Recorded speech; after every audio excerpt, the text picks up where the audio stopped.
Hello everybody, welcome into our latest live broadcast. It's Thursday, the 16th of January, 2025. My name is Carey Holzman. Thank you guys so much for joining us today. If you're new here, welcome in. We appreciate and invite with open arms everybody who is kind. All you have to be is kind.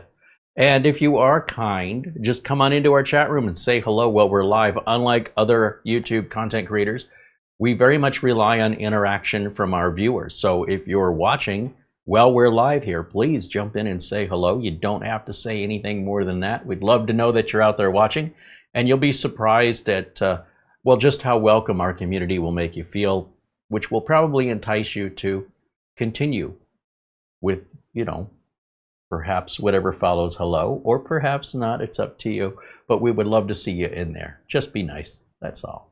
All right, guys, today we have a new video review for you, and this kind of blows my mind a little bit because I don't know if there's a shift in interest with regards to PCs versus tablets versus smartphones versus whatever else consumers are doing, but I have to tell you, the PC sales overall, as well as mini PC sales, do seem a bit slow. Maybe that's just a temporary thing, or maybe that's a new way we're moving forward. But the good news is this makes the manufacturers more price aggressive, hungrier to get your sale.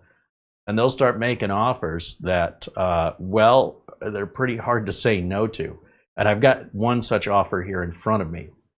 The machine in front of me has dropped by over $100, and it's so new, I don't even think it's on Minisforum's website yet, but it is on Amazon. So before you take my word for it, let me just show you what you're getting for your money right now. It's the middle of January, it's 2025, and I want you to just think a few months ago, or last year, or the further back you go, how much you would have paid for in return for what you would have gotten compared to the new bar. This is setting a whole new bar for what you get for the money. This is not a basic entry-level $150 computer, and this also isn't some flagship, $1,000 high-end gaming machine. This fits into what I like to call the big middle. That's your most common purchase, is right in the middle. Just as there are 13-inch laptops that are really tiny and they're expensive, and there are 17-inch laptops that are really big and expensive, the most common sold laptop is a 15 or 16-inch. That's just what most people buy. And when it comes to CPU performance, most people are not buying the N150 or N100s. Those are very basic machines. And most people are also not buying the extreme gaming PCs, which are also very impressive, but you get what you pay for. But when it comes to how much are you getting for each dollar you're spending in return for what you're getting in return for your dollar, this is going to be a hard deal to beat. Let me just show you real quick. I'm going to say hello to everybody here in just a moment, but first I want to get your whistle wetted with this incredible deal. Minisforum does not pay us to make these videos. So I'm just telling you, if you were my client, you were running a business, or you're a home user who's not gaming, and you're looking for something that isn't just scraping the bottom of the barrel that you're going to have to replace in a year or two, and you don't have the budget or the necessity for something that's $1,000 or even $800 or even $500, this would have been a $500 computer. I'm just saying. But let me show you what it looks like today.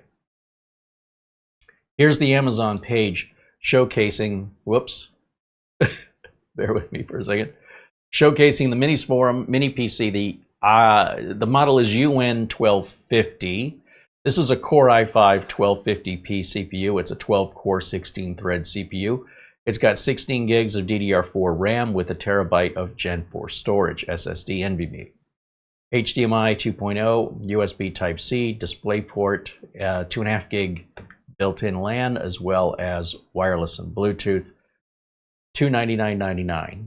But wait, there's more. What if, like that laptop we worked on the other day, that customer's had that laptop for 7 years, and there's less than 100 gigs of data on it. So maybe you don't need a terabyte of storage if you're like most users. So there is a version even cheaper The same exact machine, same amount of RAM, same processor, same cores, threads, but just with 500 gigs of RAM, 500 gigs of NVMe storage. That drops $20 lower to $279. Are you kidding me? Seriously, take a look at everything this has in it here. No, it's not DDR5, and no, it's not the latest Wi-Fi and Bluetooth, because quite frankly, you probably will never use that. It's adding quite a bit of expense to buy these, latest and greatest. And one of the ways you can save money is to just stay 1 or 2 generations behind, but still getting it brand new under warranty. So this way you're not waiting in line with all of the other, well, let's just call them sheeple, who have a lot of money and they can afford to buy everything new when it comes out that day and pay top dollar for it. When this initially came out, even this was $100 more. Well, close to $100 more just a few weeks ago. And today the price has dropped. I can't see it getting any cheaper than this, but you never know. Now, there is an i7 version of it for those of you who want even more power. Obviously, you're going to pay more for that. The i7 12650 is a 10-core, 16-thread processor. This has twice the amount of RAM, and it's made by the company Codlix, which is a sub-brand of Minisforum. So, in any event, this is all on the same page. You see as I click from link to link, it's 5 stars, 4 ratings. It's still brand new. What I've got for you today is a true unboxing video, in the sense that, as you can see in front of me, this is still wrapped in plastic. This is how I received it. And we're going to do a real life, I mean, this is as close as you can get to the exact experience you would have if you order one of these. How is it packed? What sort of prep do we have to do? What version of Windows does it have? Home or Pro? Also, is it 23H2, 24H2? How many updates are missing? This goes along with every single brand new machine you ever buy. There's nothing different about that. You just never quite know what the manufacturers have put on there. And the best way to know is to unbox it live, unscripted and unrehearsed, so you can see the real experience in real time. Now, with that, before we get to any unwrapping here, let me say hello. So for everyone joining us in the chat, welcome in, and a specific hello to those names I see saying hello in the chat room. And we'll start off with Katrina H. joining us, saying hello. There's Darren Gilholm and Mark Baggett. Abdul Azim Patel contributes $1.99 in Super Chat. Thank you, Abdul. Marsman50 saying good afternoon. Mark Baggett joins us. Of course, Marlena, our channel administrator, hanging out in the chat as always. Luke Greenia, our friend from Vermont, where he says it is a frosty 10 degrees Fahrenheit in Vermont right now. Ooh, yeah, that'll keep you awake. Our friend Charlie Purdy with a $10 Super Chat says hello, Carey and Mara. And Mara, great job on the forum. Yes, we now have a forum. I'll talk to you in just a moment about that. John Paul Bacon says hello, and Peter Laycock, our Fred Buster, contributes £10. He says hello, Carey and Marlena, and hello to everyone in the chat. All the best from Bonnie, Scotland, where the temperature in Edinburgh, 45 degrees Fahrenheit or 7 degrees Celsius. So Scotland is many times warmer than Vermont right now. Let's see, Mark Gaines joins us and says hello. There's Doman 2000 and Dustin Fuller. I also see Mick Woods saying hello, and Nate Newcomer. Welcome in, guys. Kurt Schlegel and Tim Sowell says hello. Welcome, welcome. Ron Barnish says hello. Gil Garcia and Jeff Adams, as well as David Kelly Parent. Welcome in. There's Thomas and John Williams, Larry G. And wow, we got a nice full house today. This is awesome. Timothy Rehnquist saying happy Thursday to everyone. I like to think of it as Friday Eve. Let's see. Eddie Casanova says hello. Jeff Adams says he'll stick around a little bit, but he'll watch the replay later. We appreciate you popping in and saying hello. Let's see. John Svensson saying good afternoon. El Finesca says hello from a beautiful Lake Tahoe. I've never been to Lake Tahoe or Reno. Those are two places I always confuse the two for some reason, but I understand Lake Tahoe is beautiful. Richard de Vries joins us and says hello, as well as Johannes Jorkrig from Zwolle in the Netherlands. I'm not sure if I'm pronouncing that. Is it Zwolle? I've never heard of it. Expanding my geography horizons today. Viewers from all over the world joining us from everywhere from the United States and Great Britain, down under in Australia, New Zealand, and Canada, and well throughout North America, as well as Brazil, our friend John Lewis, and our friend Oystein in Norway, as well as our friend Paul Gray down there in Australia, and in the Netherlands, Amsterdam, kind of the same, right? People watching us from all over the world, which is just so, I just think that's really cool. So thank you guys for joining us and sharing our passion together. Yes, baseball catcher Bob Uecker passed away. Also David Lynch, the famous film director. But tried not, just to honor them, but not to bring the whole spirit of our video, which is exciting. We don't want to tone that down because of sadness, but to acknowledge these folks who were just the best at what they did. 3D Everything joins us and says hello. There's Planet Cryos with a $2 super chat. Thank you, Planet Cryos. Philip Jones and Calvin and Shop Persian Rugs joining us. Shop Persian Rugs with a $2 super chat. Claudio Ventura says hello from Portugal. Yes, we have Portugal in the house as well. I got to add that to my repertoire when I'm mentioning off countries of regular viewers that we have, which is just, again, it's surreal. Thank you for joining us. Andy Kane says hello, and Ron Mercura, as well as Mikey. Say hello. Tim Teal, Windber, Windbar Territory. Welcome in. Some of these names are easier for me to pronounce than others, and I don't do it on purpose. I am promising you I'm doing my best. Without any point of reference, it's hard to know where emphasis is on which syllable. See, a syllable, never mind. Anthony Pete says hello. Welcome in, Anthony. All right. We have forums. So Mara decided that she wanted to set up forums where we can all hang out and talk outside of live videos.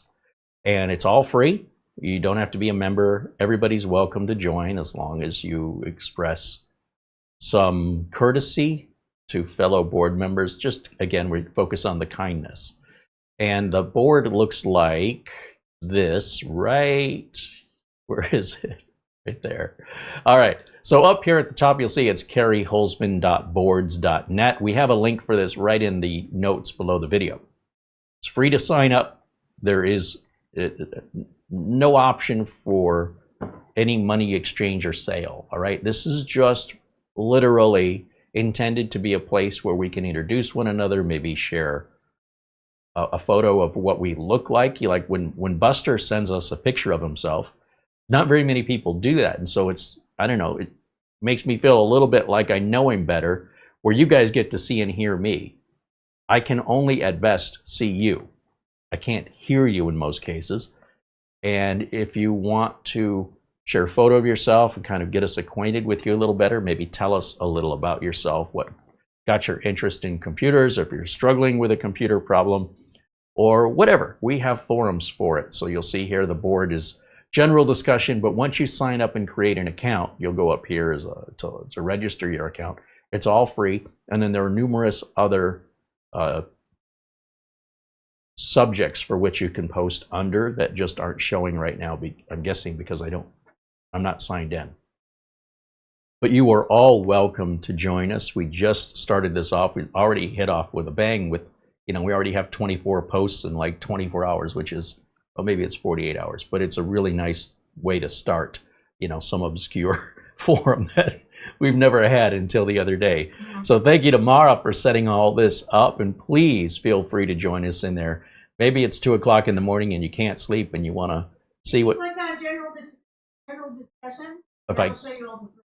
Oh, there's subthreads in there. Oh, I thought it wasn't showing me because I wasn't signed in. Okay, well, yes, there's how to navigate. These are all different subjects. Of course, you can also create your own subject, right? They can create their own subject, can't they? Pretty sure you can.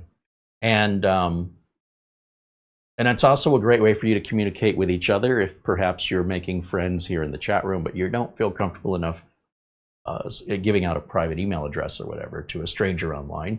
You can also use our forums here to communicate with one another. In fact, we encourage it. Computer problems you're trying to resolve, join us in our forum and help each other out. Of course, Mara and I will jump in, but we can't be available at all times. So if you're in there and you see somebody asking something that you have an answer to, please provide the information you have. And if there's something we can help you with, don't hesitate. You know, between ourselves and the community, we want you to feel welcome. And we want you to feel as though, you know, this is a place that you belong, not a place that you're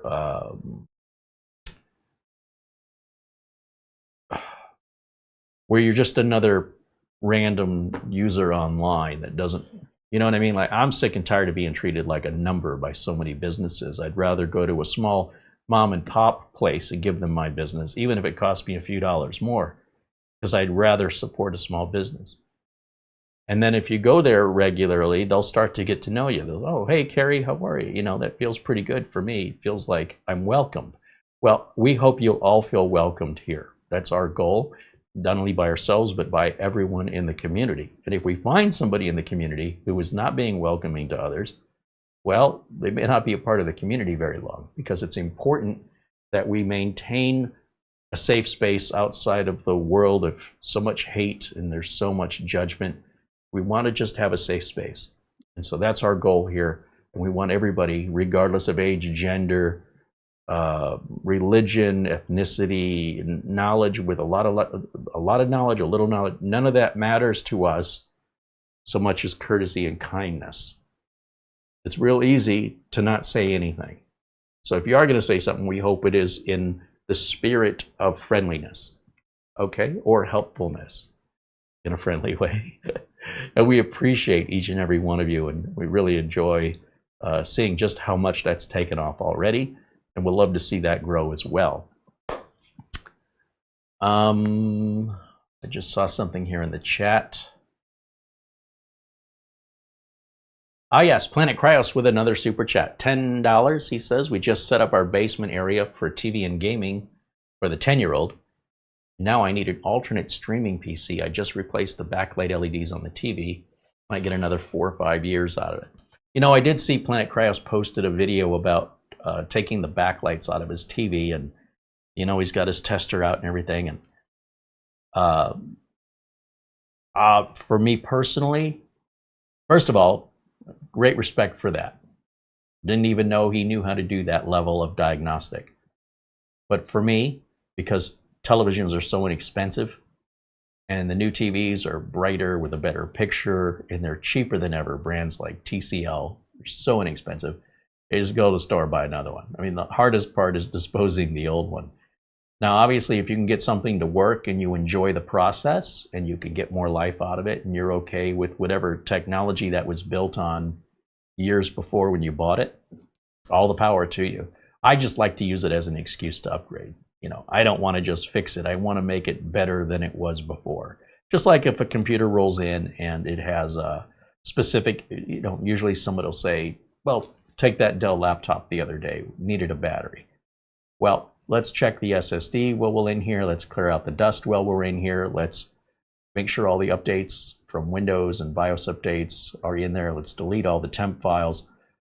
Let's do whatever we can to make it better than it was before. And if such a point that, you know, you can't get the battery or the battery's worth more than the laptop's worth, then let's use that as an excuse to buy a new one. And in this case, this was a pretty high-end laptop, the Dell XPS 13. But high-end laptops from 7 or 8 years ago are slower than mid-range laptops today. Just saying. But It's a very interesting video. If you're curious how backlights work on TVs and what their role is, it's interesting to see it taken apart like that. And I very much enjoyed watching it. So good job. And, you know, I'm surprised to hear Planet Cryo say he's needing a new streaming PC. He should have. Don't you have a bunch of PCs over there? Like, maybe I misread your message, but it sounds like you're short a PC. But wouldn't you just take one of the ones you've got now and make it a streamer?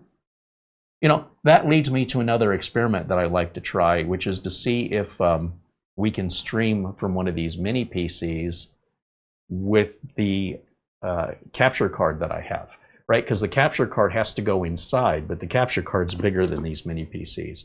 So I'm wondering if we used an external dock, if that would work. It's a little messy, and those external docks are primarily used for graphics cards. But would it work? Now, of course, you can use any PC at all to stream with a simple USB capture card. You know, I talked about the I've got one right over here, the EVGA, let me grab it, the XR1. These are really affordable, and you don't need a big tower with a lot of, you know, power and graphics card. You could use this, for example, along with this together. You've got a streaming PC, and it wouldn't look any different than what I'm doing right now. The difference for what I'm doing right now is I have cameras. I have 4 inputs, so I can switch between the output of a machine and camera 1, camera 2, and possibly even a camera 3. So if I have Mara holding a camera or an overhead camera, plus my distance and close-up cameras already lined up, plus the video output, and then if I want to, I can add another 4-port capture card. So I can keep adding as long as I have slots, up to probably 12 or 16 inputs. I don't have that many cameras, so that won't be a problem. But if you're simply doing like video recording, as Planet Cryos does to edit later, boy, I'll tell you what, the best way I have found to do that, and for all I know, this might be how he's doing it, but I used to record in the camera and then take the memory card out and put it in the machine and then run it through a video editor. And the problem with that is I find sometimes my batteries died on the microphone, or the microphone was muted, or the camera wasn't recording. So what I do now is I load OBS, which is Open Broadcaster software, which is free. Put that on the computer. You can connect up your capture device, in this case USB, and plug the video output of your camera into this. Then you can start recording whatever is coming in through this and monitoring it in OBS. Am I in frame? Am I in focus? Do I see my audio levels moving? And record it locally to the hard drive, just leaving the camera in essentially standby mode. In doing this, you don't worry about running out of memory as long as you've got the hard drive space. You don't worry about moving the file from the camera to the PC. And you can monitor everything you're doing at the same time, so you don't find out later it wasn't in focus, in frame, or the audio didn't get recorded. You can monitor that as you're recording. Then you hit stop recording, because OBS has 2 buttons, start streaming and start recording.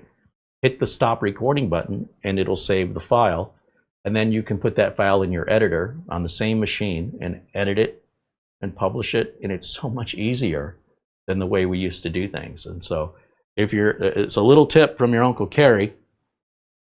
And I'll tell you what, if Planet Cryos lived in Arizona, I think I'd hire that guy. I'll tell you what, I could use somebody who has that level of skill and detail. And also, he does a lot of things on his videos in a way that I've demonstrated. So he's going to do it the same way I'm going to do it. And that's the kind of person I would hire, right? I don't want to have somebody fight with me who tells me I'm doing it wrong. And so, yeah, it's too bad we're so far apart. But in any event, I'll be interested to hear what he ends up using for a streaming PC. But it doesn't take much. It really doesn't. David Graham joins us and says hello. So does Selvin Busidal. Says hello, long time no see. Welcome in. There's Parker Morris, as well as John Jack Wilson saying hello. Welcome in, Jack. Good to see you, my friend. Mark Leibowitz has a computer repair shop there in the Chicago area, I want to say. Mark will, yeah, he says, howdy in Chicago, even though Chicago isn't in Texas. Oh, I see. He's responding to somebody else. Jim KJ3N says, I give you a picture of myself only if you want to frighten small children. Well, can we frighten grown adults with it? All right.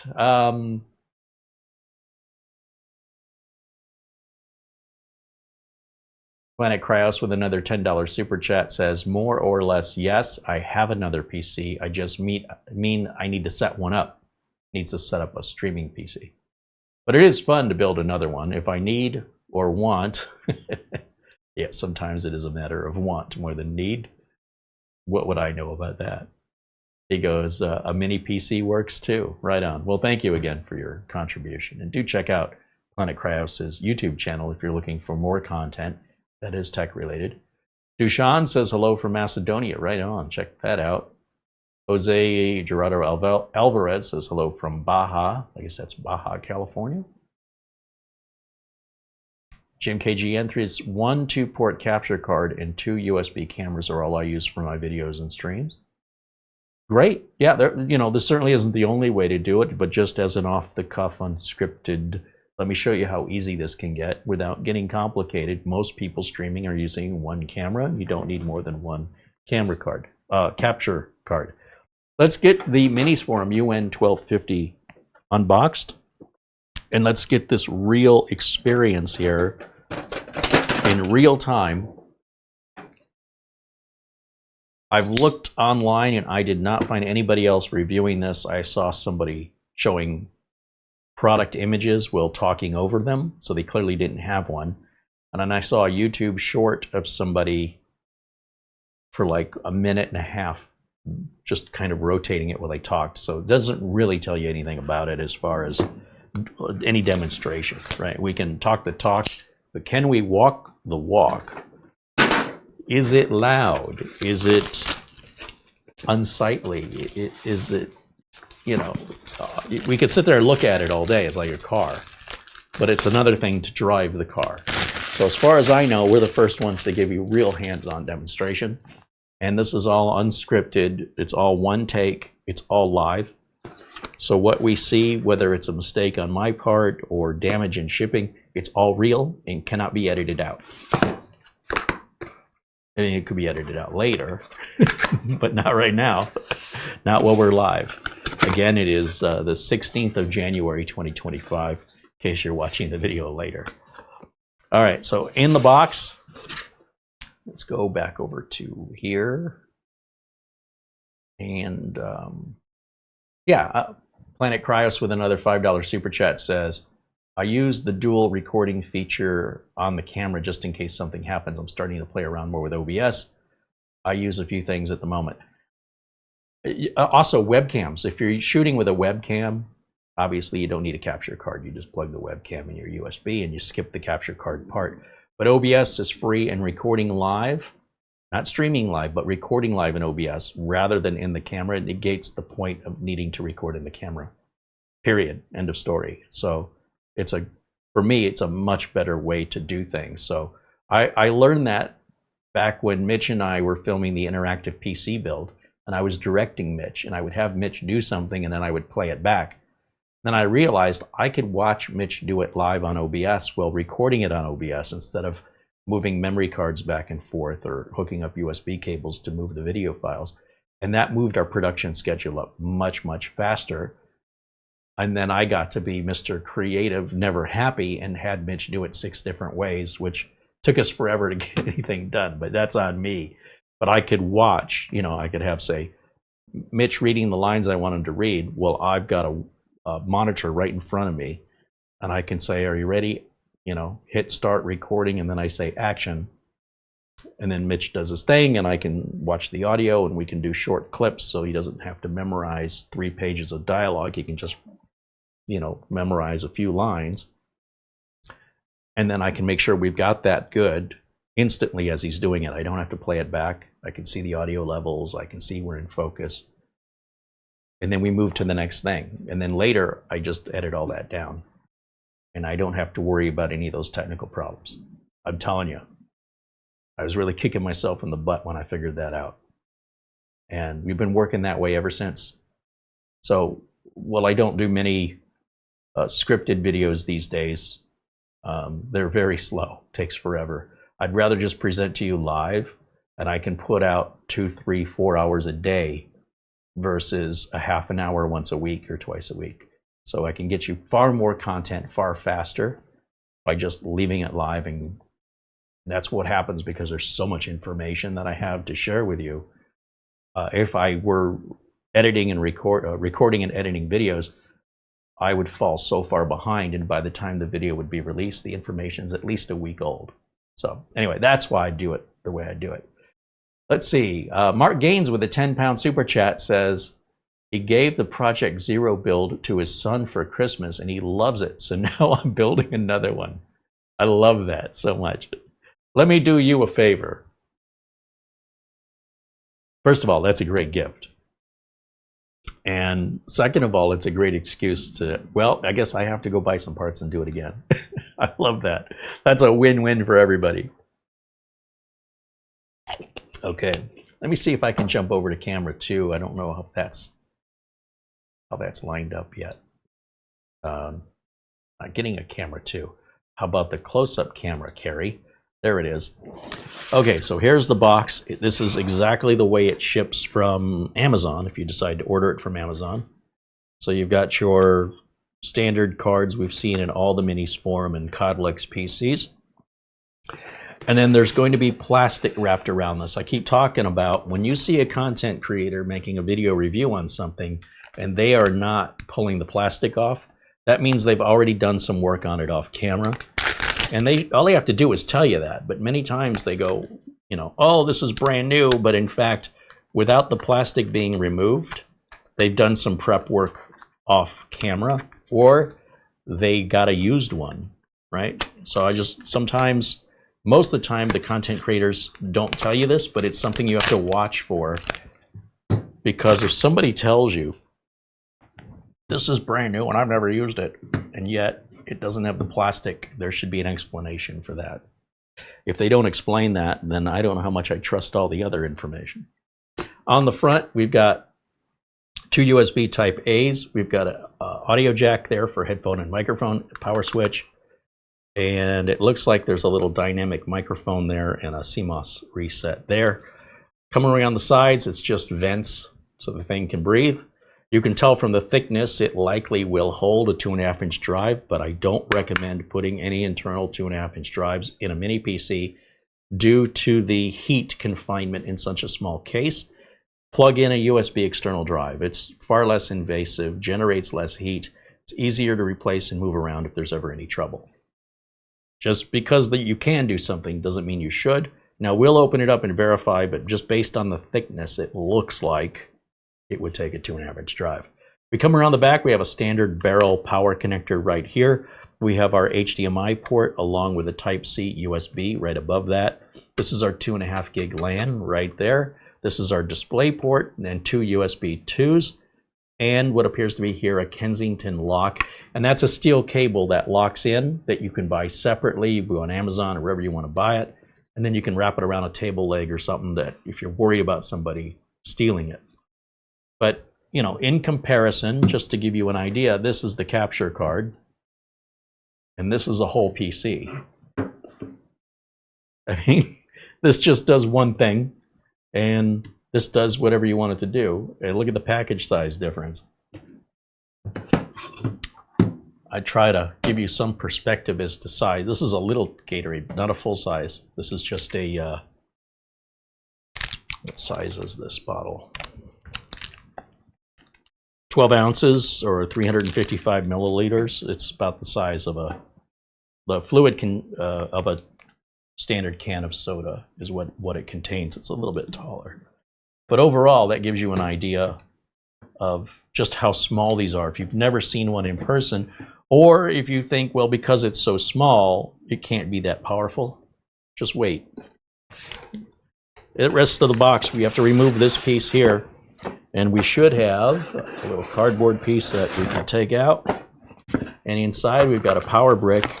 It's actually quite big for what I was expecting. This is similar to what you'd get with a laptop. And the wattage on this is 19 volts, 4.73 amps, 90 watts. That's actually quite powerful.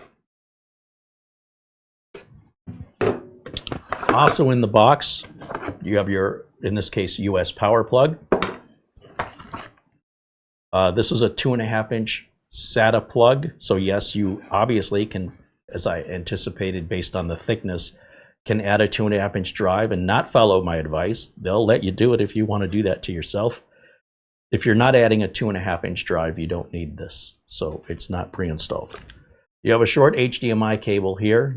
It's just to hook up a computer to a monitor, not too far away. And then you've got some screws to hold your 2.5-inch drive if you're going to use one.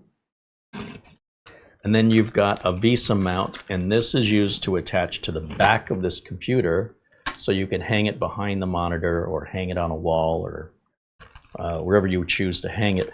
The problem with hanging it behind a monitor is it kind of looks like you have an all-in-one, right? Because you don't see the machine.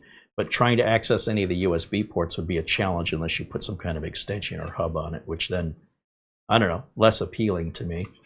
And then down here, obviously, to remove this, as typical with Minisforum, these rubber feet are stuck on with adhesive. We have to pull those feet off, and then we can remove the 4 screws, and then the back comes off. The back will give you access to the Wi-Fi card, the RAM slot. I'm just looking in here. It is dual channel in there. Don't know where the NVMe is. I'm guessing the NVMe must be over on this side. We can open that up later, but for right now, let's just make sure it works. So I'm going to take all this stuff. We don't need any of this. For what we're doing today, we will just simply put everything over here. Documentation can go back in there. We'll go back over to camera 1. Here I am. And let's plug it in, turn it on, and see if it works. Sometimes I hear of people getting things they don't work at ship, you know, when they receive it, it's somehow damaged in shipping, and they get all pissed off at the manufacturer. I guarantee you, if the manufacturer knew it was bad, they wouldn't have spent the money to package it, send it to the warehouse, have it sent to you, have to pay employees to read your emails or take your phone calls to assign an RMA or a return. It's a lot more money that's costing the company. There's not a whole lot of profit on this, as you can imagine.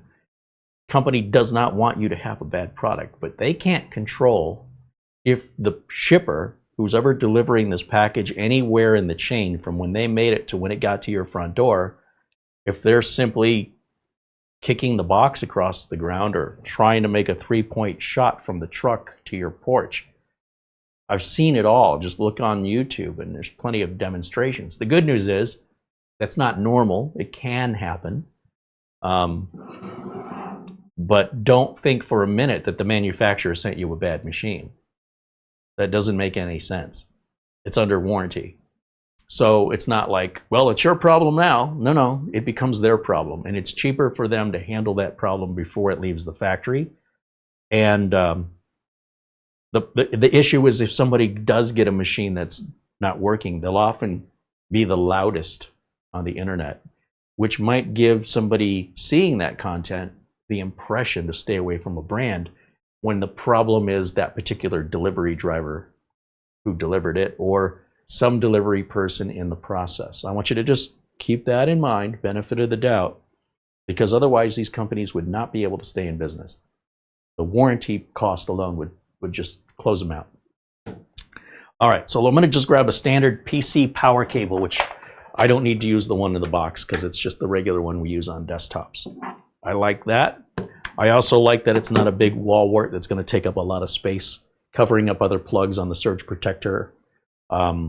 Little details like that matter to me. When I plug it in, it's got a blue light that comes on right there that tells us this is getting some power. And I need a keyboard and a mouse, so we're going to grab keyboard and mouse. And we'll plug that in the back because these are the USB 2 ports. Those are slower. Plugging your keyboard and your mouse into faster USB ports are not going to make you type any faster. I know that's a shock, but that's just, let's keep our USB 3 ports for fast data transfers. And let's keep our USB 2 ports for things like human interface devices like mice and keyboards, where the data transfer isn't as demanding. So if we're copying big files to an external USB, and we have a fast external USB, you want to use those blue ports.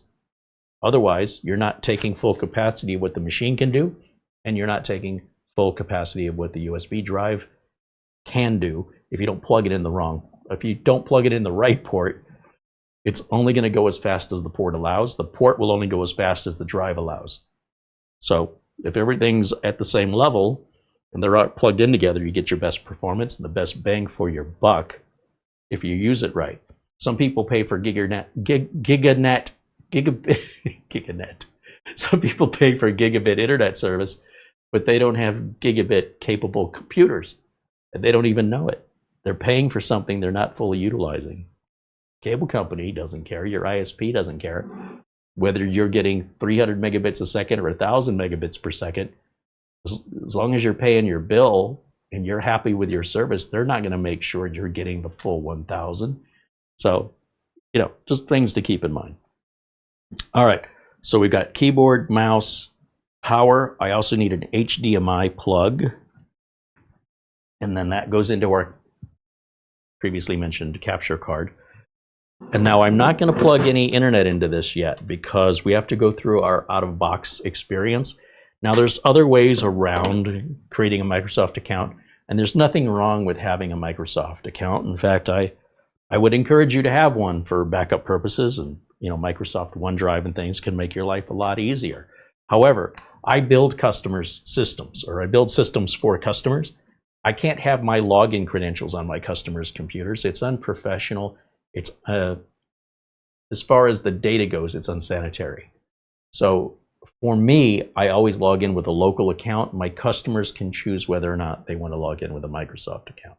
So the way I demonstrate here is always without a Microsoft account for those reasons. Let's turn this on and see what it does. I'm going to hit the power button. Light goes blue. We're going to jump over to the capture card on this input right here. This is what I call camera 2, which is why we got this similar screen. Now it's going to take it a minute. Here it goes. And you get your power on self-test screen with the company logo. And then it should take us through an out-of-box experience. It should not lead us right to the desktop. It should be asking us, hey, what language is this? And what are your preferences? And what username?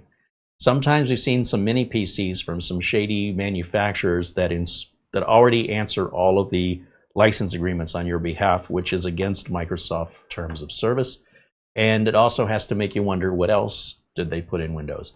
Those are the machines you really want to virus check if you ever get one, because they're going to be more likely to have that. If they come with anything pre-installed like Chrome and it goes right to the desktop, and that's the critical part of this. It should not be going right to the desktop. It should be welcoming you to Windows and then asking you about where you're located, what languages you prefer, what languages on your keyboard layout that you prefer.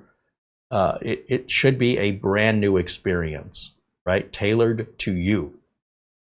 Then it goes to the desktop from that point forward. So we go through this in a very standard way. English, United States is the default here, which is what we want.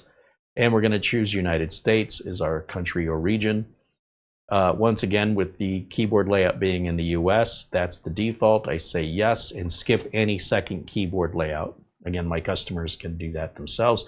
Down here, I'm going to say I don't have internet down on this corner. And I have to tell it twice. It says continue with limited setup is basically like saying, are you sure? Okay. Then we get the license agreement, which we have to accept, and enter the username. I'll just put user in here, enter with a blank password. Leaving the password blank means it'll just take us right to the desktop. Now, these are the privacy settings. I like to turn everything off but the location. That way the date and time will stay accurate throughout the year, throughout the years as it synchronizes. Every clock loses well, not every, pretty much any clock a consumer will buy will lose seconds and then eventually minutes over time and has to be adjusted. Or when daylight savings time hits, you have to, make that adjustment manually on an analog style clock, usually. So by doing it this way, that just uses the internet time server and it just synchronizes itself, and it's just out of sight, out of mind. It handles everything for you. And that's why I leave location settings on. Also, if I'm looking for a restaurant or something close to me, I can just type it into Google and it knows where I am within a few miles, right? It's not so specific. It will be on your cell phone, but on your computer, it's not that specific. And yeah, as we've answered those questions now is when Microsoft customizes its desktop and the layout based on how you answered those questions. So if you get a mini PC from a manufacturer, like from, let's just say, AliExpress, there's not a lot of recourse if anything goes bad. There is some, but there's not much. And there could be a reason why they're not, if you're buying something on AliExpress, that it's not available in the US. It may not meet certain requirements. And you're on your own if you bypass, the regulations the government has put in. Now, sometimes government puts in regulations that have nothing to do with you or I, but have to do with tariffs or, not really tariffs, but restrictions on certain goods going to certain places. And then if a company violates those sanctions, that's the word, then the United States will say, well, if you can't play both sides of the field, if you're gonna sell products to our enemies, then you won't sell products to us. Which doesn't mean the products are bad, and it doesn't mean that they're protecting the consumer. So everything I say, if you want to look at anything from a certain viewpoint, I suppose you can always find exceptions, and hopefully you understand the gist of it, in that when you buy from a company like selling on Amazon, let's just say, you always have Amazon's return policy. So at least if it's an Amazon Prime purchase, do pay attention to that. Sometimes when the prices are really cheap, that's because it's it's a hot potato someone's trying to get rid of. And Amazon will say, it's a third-party seller. It's all on the page. You just have to read it. Okay, so it looks like we just booted in 4K, which is really, really super tiny.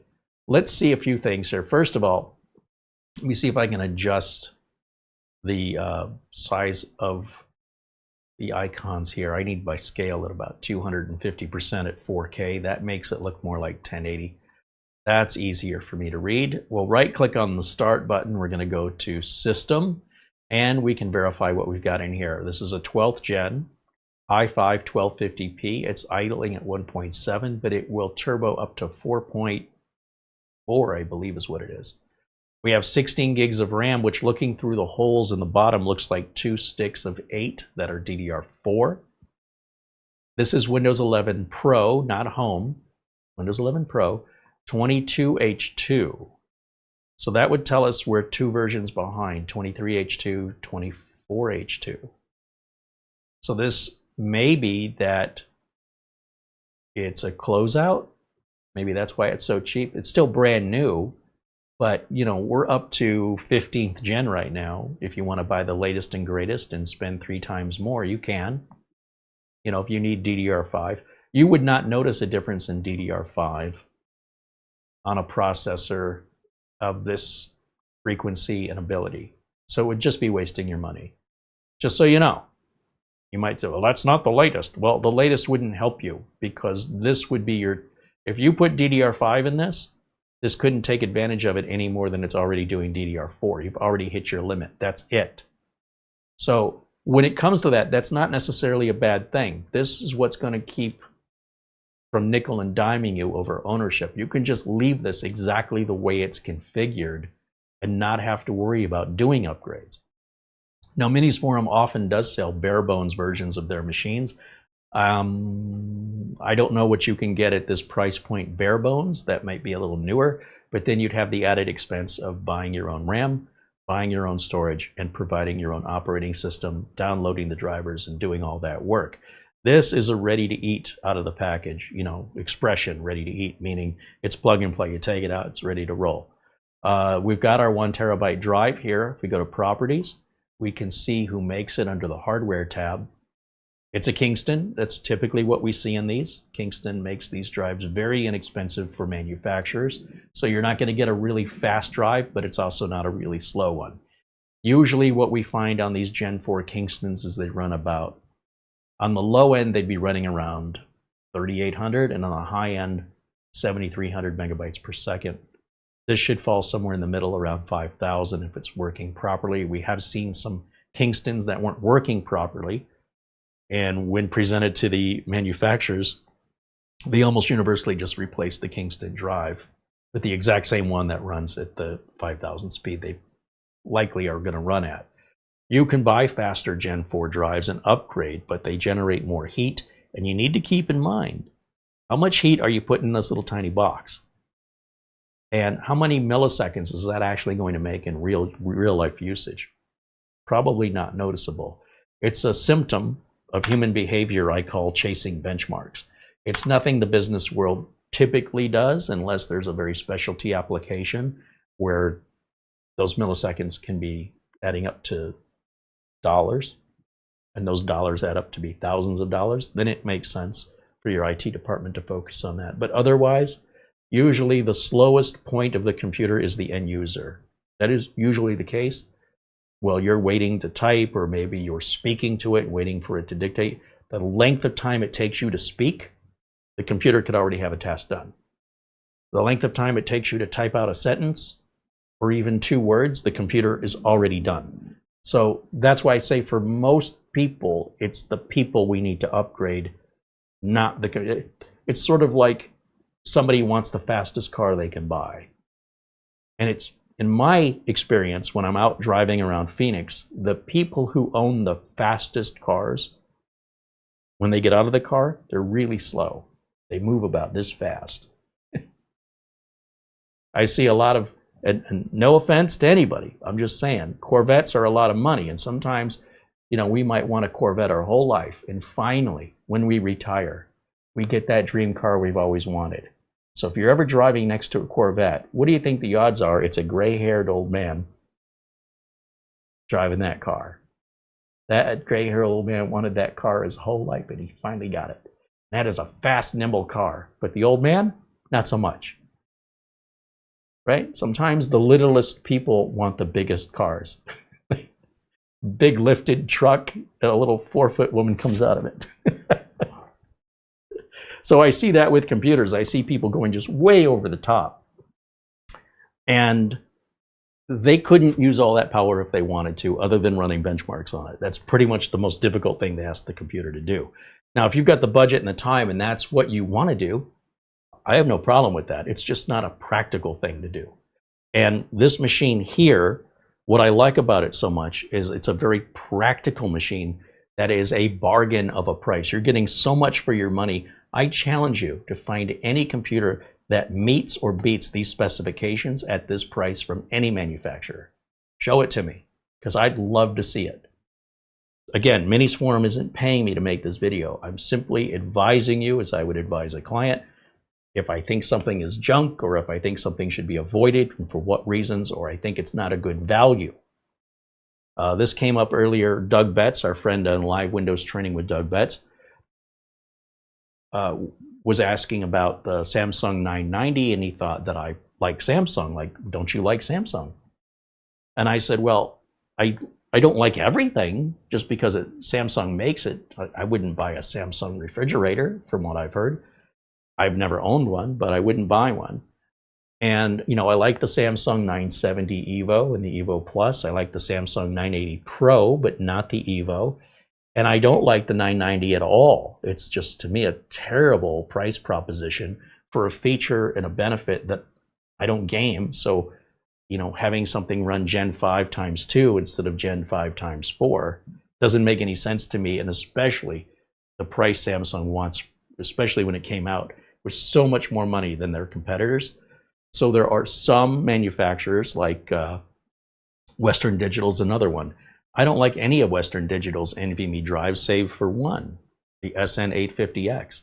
You don't see me installing them anymore, anything other than an SN850X. We never put in a 770 because there's no value there. I like Feijing, but I don't like everything Feijing makes. I like the S880. So I think it's important people not oversimplify the recommendations. If I like this Minisforum computer, it doesn't mean I like all Minisforum computers, or that I like this one for a specific reason and I like a different one for a different reason. So it's all in context. But with that, let's see how many updates are missing on this. Now that we've logged in, you know, when we're getting logged in, we've gone through the whole out-of-box experience. Let me plug it into the network, and then we'll go check for updates. And I suspect we're going to have a lot of updates on this because we're missing 23H2 and 24H2. Now these will eventually come in the background. If I'm selling you a computer, that computer is going to be fully updated. I'm not going to just sell you a computer and go, here, you update it. This could take hours. And if anything goes wrong during the updates, you're going to call me with a warranty call. This is a bad experience for the customer, which is not good for me and my business. Now, I'm also not selling 1,000 of these a week. I couldn't keep up. So I understand why the big system integrators and manufacturers, they have a system image and they just put that on all the machines right down the assembly line. Microsoft comes out with updates constantly, plus there's driver updates from the network cards, the sound card manufacturers, the Wi-Fi, Bluetooth drivers. Of course, that's got to get updated even while it's being manufactured. That's just the odds. I mean, that's just the frequency of updates. But these big updates, the Windows 22H2, 23H2, 24H2, those only come out once a year, typically in October. So 22H2 is pretty old on here. Typically, I'm expecting 23H2 or 24H2 being installed, not something as old as 22H2. On the other hand, if you tell me you're going to take $50 off of the price of this, which this was, as I mentioned, it was somewhere between $50 and $100 more a couple weeks ago. So if you told me, well, since you have to upgrade to 23H2 and then the 24H2 will knock a little more off the price, oh, now we're talking. All right. If I'm paying top dollar, I expect that to be done. So again, it's not a blanket always like or always dislike. It's under certain circumstances and values. So let's take another look over here at the desktop and let's visit Windows Update and let's see what it says. See what happens. You can see we've got the little monitor down here showing our connection. We should be connected at 2.5 gig. We go to Network and Internet Settings. We'll click on Ethernet, and it should show 2500, 2500. It does, so we do have a 2.5 gig Ethernet.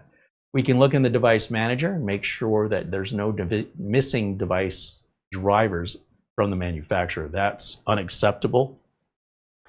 And I don't recall ever getting a machine from Minisforum that ever had an error or a missing driver. But we have seen that from other manufacturers, lesser known, typically budget manufacturers. But you can still have a budget and still get a quality machine. As you can see here, we'll hit Windows Update, and I like to turn this feature on. Let's check for updates. And while we're waiting, I like to go to Advanced Option and turn on this option, and this option. And then you might watch for optional updates. Those will be future drivers, but that's 0 at this time, meaning that when Minisforum set up this image, they had all the latest drivers on it. It's already downloading in the background and wants to restart. And once it rechecks, there may be updates to drivers that it just said 0, but when we reboot and allow it to check for updates, it may find a bunch of updates to change that 0 optional updates to like 3 or 4. That would be expected on something that has a version of Windows this old on it. And updating the Windows is critical because you don't want to be, let me jump over here to camera 1. You don't want to be open to all of the security exploits, which is why Microsoft keeps updating it. People keep complaining about how difficult it is. You know, Microsoft has made it difficult to do some things like home networking, but it's like complaining that your car has to have locks on the doors. I mean, It's there for you. And if you think it's a hassle, I gotta get my key, or I gotta get my key fob, and I gotta unlock my door every time. What a hassle. It's also a hassle for the criminals. It makes it a discouragement, a deterrent from wanting to break into your car. In much the same way, if you insist on running an old version of Windows that isn't supported anymore, you might as well just hand the thieves your wallet. I mean, why even use pockets? Just stick the money to your forehead and walk around if that's all you care. Microsoft is not doing these security things for you in the sense of making your life easier. They're trying to make your life safer, and they're trying to prevent the likelihood of you becoming a victim because you don't know any better. And it's because those who don't know any better come to the conclusion that I don't like Microsoft because this is all too difficult. It's frustrating for me as a tech because they don't understand it's difficult for the thieves. The easier you make it for you, like don't lock your doors and don't roll up your windows and don't use pockets. Just wear every bit of jewelry on you at all times. See what happens. Flaunt it as much as possible. Once you've exposed what you have, you'll attract attention from others who want to take it from you. And Microsoft is constantly battling this. So is Linux, and so is Android and iOS and Mac OS. There's viruses across the board. And we want to make that as difficult as possible. And you've got to constantly keep up with their techniques. That's why this is all being done. That's why 23H2 came out. That's why 24H2. That is the main reason these updates come out. It's not Microsoft paying developers millions of dollars a year to go through tens of thousands of hours of testing and development costs just to give it away for free because they're nice guys or they want to irritate you. So there is an oversimplistic misunderstanding, just fundamental misunderstanding of why the security settings that people find frustrating are put there. So the criminals find it frustrating. This is protecting you. Okay. I am battling the folks that they don't understand, they oversimplify, and they, instead of asking questions like, why is it this way, they make false, uneducated statements, I mean, very clearly uneducated statements that Microsoft sucks for doing this, when in fact it's the other way around. I'm not a Microsoft shill, I'm a tech. Do you think I want to get calls from people who get their identity stolen all the time? I mean, I'd rather not. And for that reason, we want to make sure we always have all the latest updates on the machine before we even start to use this. When you buy a brand new pre-built machine, like I said, I take care of this for my customers. But if you go to Dell or HP, you don't know how long those machines are sitting on a shelf. It's going to be missing updates. And before you start getting comfortable with it, get those updates installed first and just plan for your first day. Don't try and do too much. Just plan for your first day to be set up. Then the next day, plan to configure it, because this could take hours. Let me jump over and see where we're at on this. It's back to the desktop. So while I'm talking, I want to encourage you, if you have any questions, comments, ask me in the chat room, because when I go check for updates here, we're going to be waiting. And during the waiting period is when I like to interact with all of you. You can see all of these software drivers here. Everything that says Intel. There's also an update to Windows 10 here. And if we go under advanced, we might see some things there now that weren't there before. So far we're still at 0, but I do expect this will change. So I'm going to go back. And this is downloading and installing. And while it's doing that, let me come over here and take a look in the chat room and see if there's any questions I can answer for you guys. In fact, I think I can put camera 1 back up, and we can do both. Put it down here. We'll keep an eye on that so we can reboot as soon as it's ready to reboot.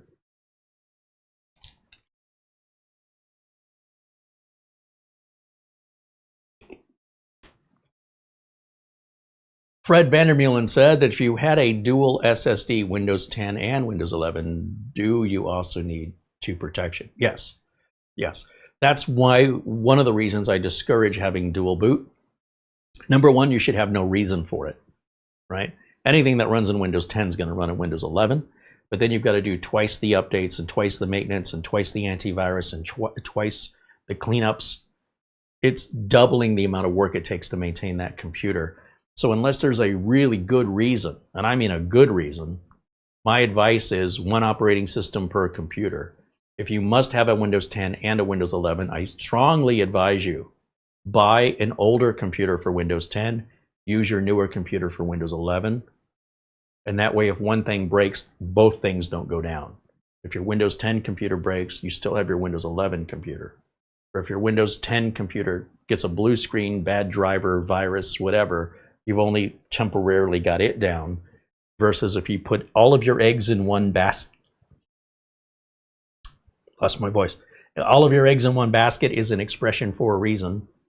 And it looks like I need to adjust my power settings because the screen just went dark on me here. So let me do that real quick. Give me just a second here. Again, any questions, please do ask in the chat. Thank you, Fred, for your question, by the way. I am very much against dual booting. That is really not something for the average user, and very difficult to justify when computers are so inexpensive. Turn off the display never. Okay, so the settings are already set to never. That means that was a video driver that installed, and had I just been patient, the video would have come back. So that's was a false conclusion on my part. Out of the box, a lot of times these have a sleep setting. I'm surprised this one has set it to never. And I always forget I should check that on a new machine. So as soon as it happened, my first thought was I didn't check it. I'm glad I checked it, now I know. And that was a video driver when it blanks out and comes back like that.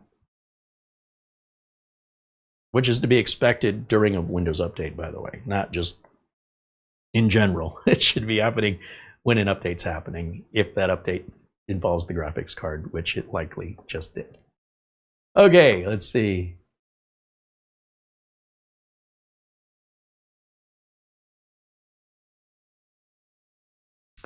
Jim KJ3N said, my Asus laptop came with Windows 11 Home, and drive encryption was partially enabled. If I had signed in with a Microsoft account, it would have turned on full encryption. I don't know that that's how that works because I don't use it, but I do know that as long as you signed into your Microsoft account, a copy of your encryption key is also associated to your account. My issue is with people who will intentionally turn on encryption and then not make a copy of their key.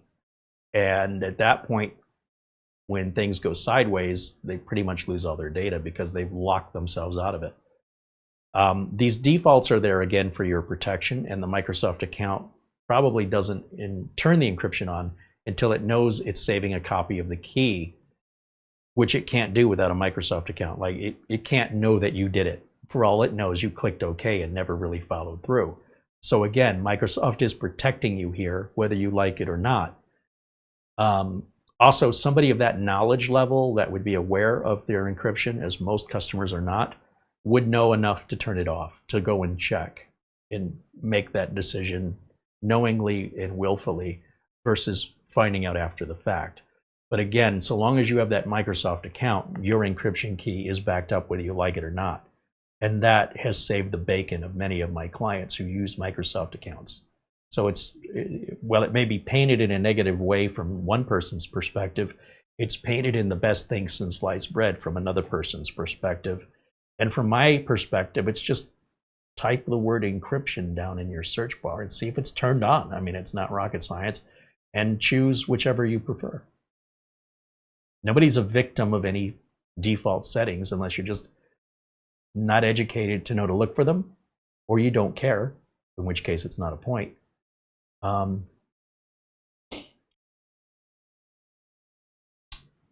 trying to think if there was a third point I was going to make about encryption.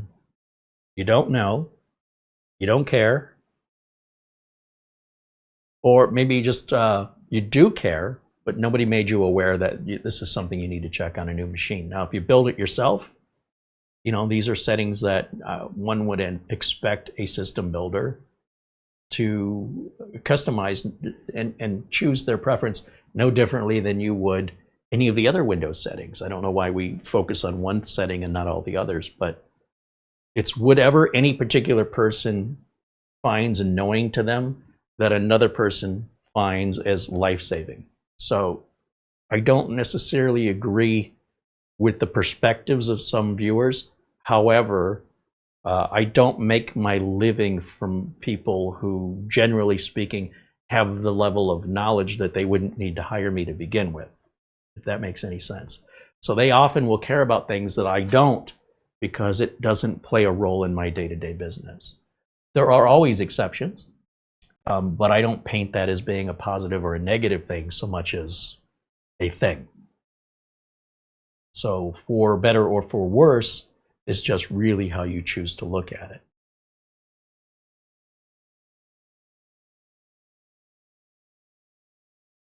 Hugh Pell said, for 57 years as a field tech, I still run into situations I've never seen before. What computers were you working on 57 years ago? 1967, what kind of computers were you working on? I'm curious. First IBM PC didn't come out, home computer, till 1981.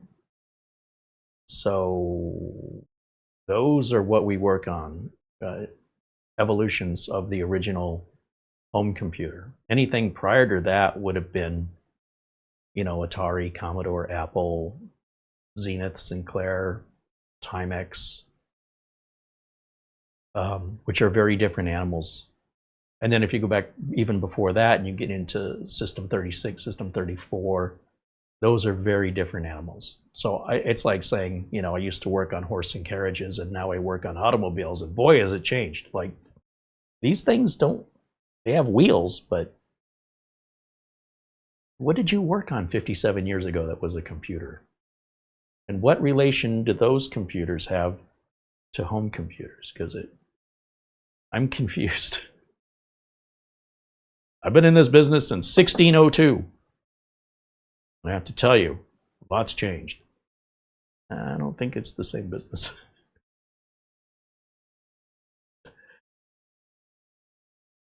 That's just my perspective. No insult is meant in that. I'm just trying to be funny.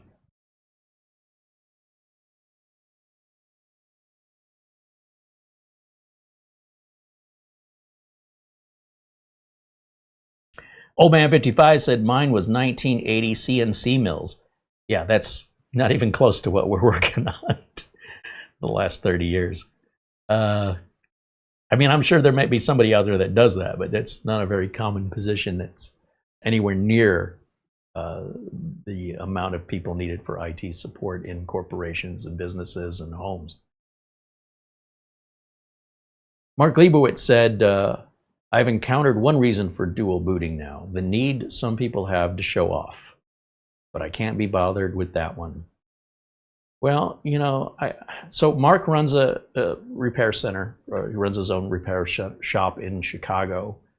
But I have to say, if the customer's got the money and they want to pay me twice as much, twice as often, I will try to talk them out of it because I'm not in it for the money. I don't necessarily think I would say no, but likely once the customer hears how much money it's going to cost to set that up and then how much it's going to cost to maintain it, I can't understand why they'd say okay unless it was something that we're going to take on themselves. At which point, you know, it's not me telling them no.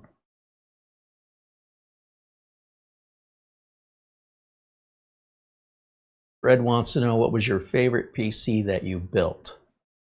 You know, I don't necessarily have a favorite. It's like asking which of your children are your favorite or which of your pets. I think that they each have these unique personalities. There are some that were more frustrating to me to work on, but that's usually, you know, a cooler mounting technique is something I don't like, or case fitment issues or cable management issues. But overall, like the latest computers I've built, I like them, all of them. Whether it's the streamer we use, which is the AMD 7950X3D, whether it's the Asus ProArt Z890 we literally just finished, and Mara uses to do work now every day. She's relying on that machine. It's whisper quiet, super fast. She absolutely loves it. Or if it's any of the machines you've seen me build, from the Minisforum, the BD795M, that really bizarre, weird motherboard, I can really see where that could be a solution. But also, when we look at the Thermaltake builds we've done, the Corsair builds, the NZXT builds, we've got a build coming up with a Cooler Master H500M. I already know it's going to be a great build. The Project Zero builds, they're all super fantastic, and especially given the price.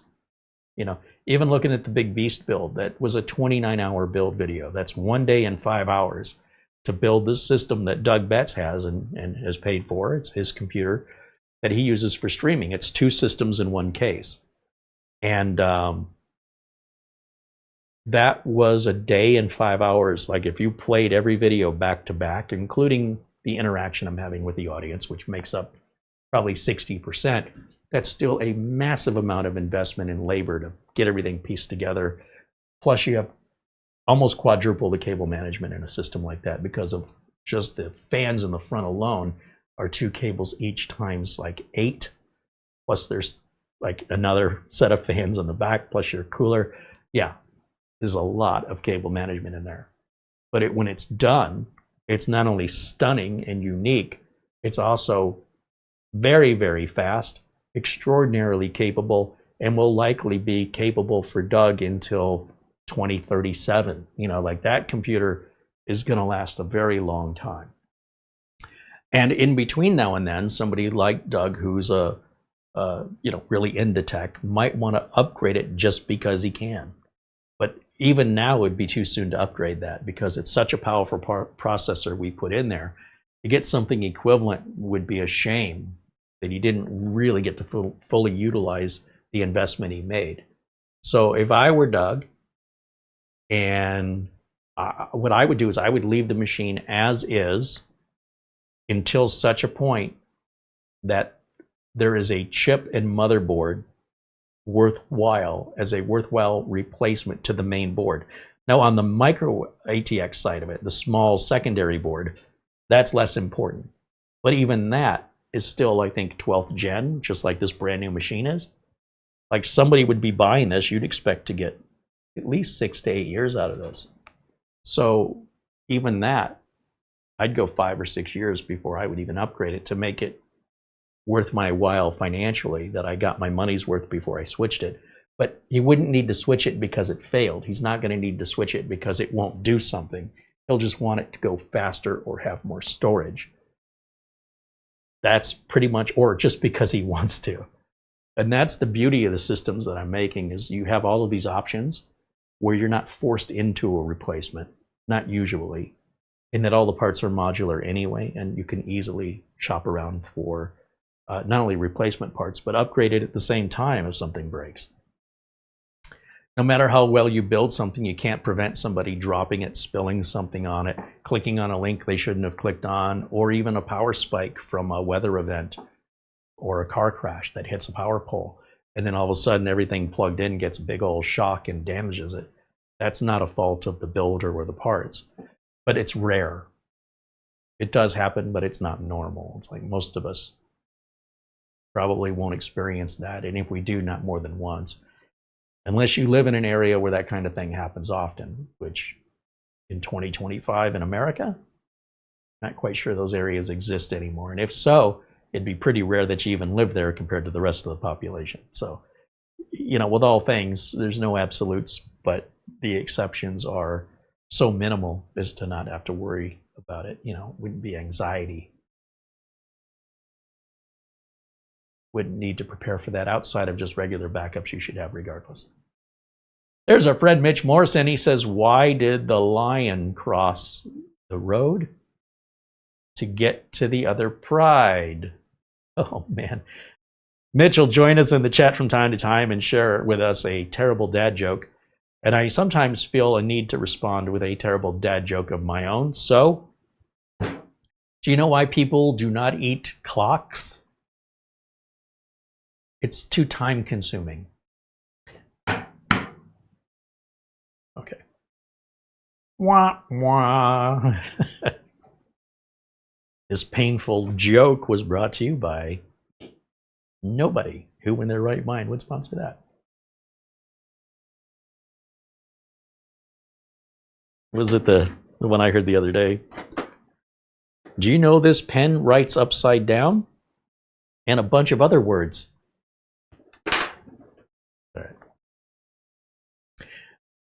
What are we doing here? Still installing? Okay, go ahead and just keep an eye on that. And let's take a look here in the chat, see if I've missed any other comments, questions. Luke Greenia says he absolutely loves his Project Zero build. I get so many compliments on it. I am so glad it went to somebody who appreciates it and takes care of it. Tickles me. Ken Musetic says, I just received a Minisforum UM760 Slim for $319, and it's a great little machine. Trying to remember the specs on a 760, but again, you pay a little bit more. I expect it's probably a little bit more powerful. There may not be a huge difference in performance between the two. You can almost always tell by price. Generally speaking, when you're talking about a legitimate manufacturer, when you pay more, you get more. And if you pay a lot more, you get a lot more. You pay a little tiny bit more, maybe you get a little tiny bit more.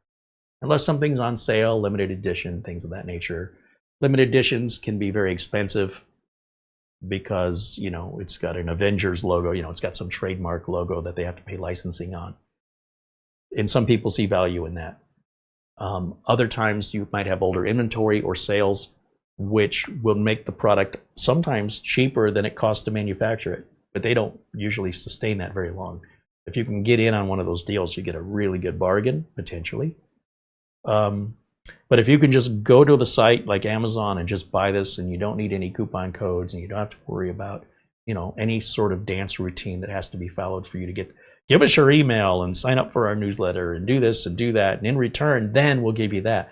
Like, that's well and good for what that is, right? But wouldn't it be better if that was just the price for everybody at any time? And that's what it is right now today on this machine here. I can't speak to what inventories are available. I can't speak to if the price will go up or down in the future. I don't know. I can only tell you of the moment, this is what's going on. And that's the other benefit in these live videos, because if I were filming this to edit and then publish later, this could already be sold out or the price could change, negating the whole point of ever publishing the video. So this is exactly why I do it this way. So you who are watching live get up to the second current information and have every opportunity to act on it. So there's no like, oh geez, I wish I would have known about this a week ago. Like, that'll be on you, not on me, because I put the information out. If it took you a week to get to it, well, hopefully you'll catch us live next time so that won't happen to you again. Easy Otter is asking Mara if she's ever been to Comic-Con. Yeah, she's been to Comic-Con.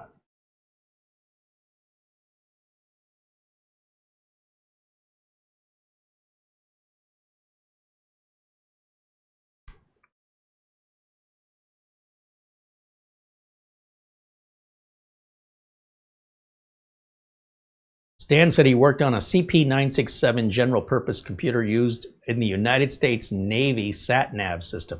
Holy cow, that's some pretty specialized equipment. Yeah, I imagine if you're in the military, you probably worked on some stuff, but that has like no relation to the stuff we work on today or that we've worked on in the last 30 years.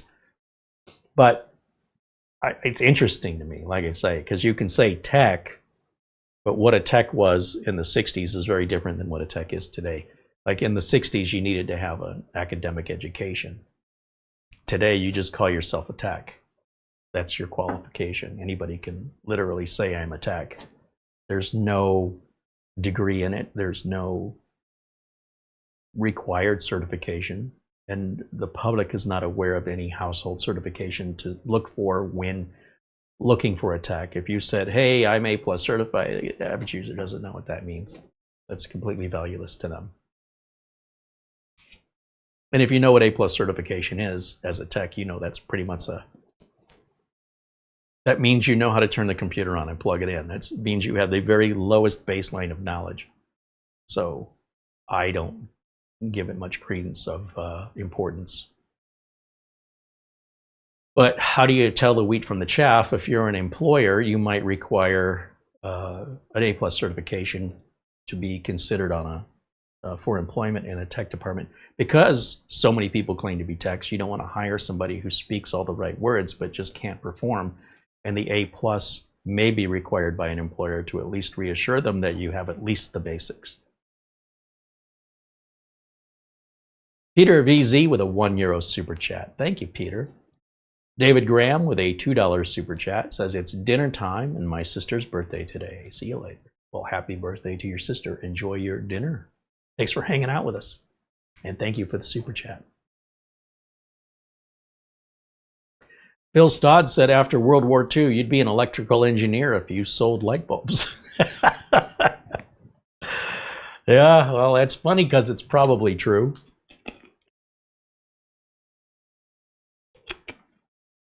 It's before my time. Mitch Morrison said he grew up in Rochester, Michigan. I feel for you.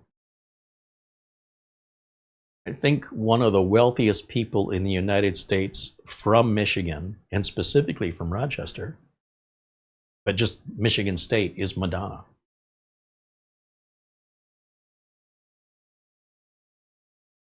I think she is the wealthiest person from the state of Michigan. And it just happens to be the same place Mitch Morrison is from. Maybe Mitch Morrison is Madonna in disguise. Get that thought out of my head.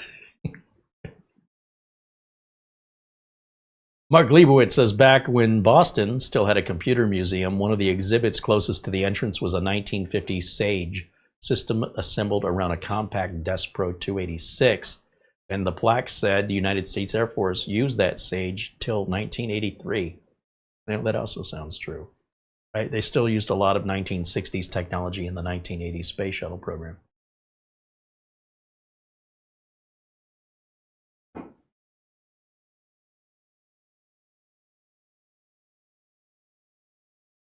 Mac Cameron says, I'm trying to stay up to snuff with tech because I have a grandkid coming over and I don't want him making fun of me.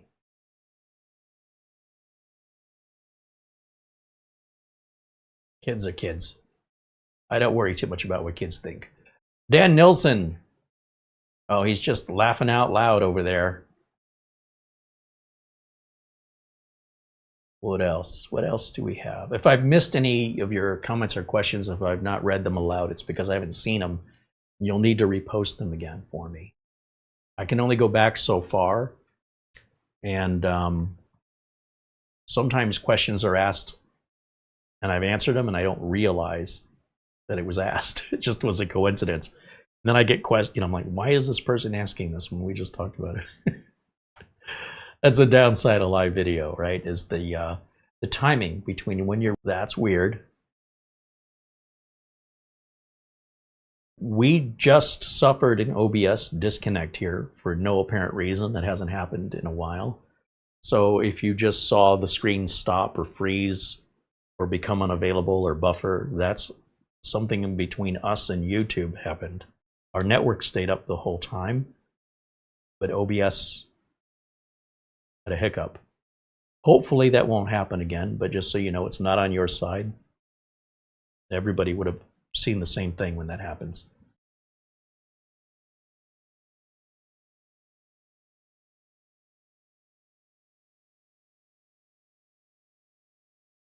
Dennis Kine joins us and says hello. Nick Poverman said he's been working in the industry over 25 years without certification, 7 years at his current job. He's got his experience starting in the 1990s when he was working for Pioneer Electronics car stereo tech. He's now a computer tech. Yeah. It was pretty common for audio techs to move into computers.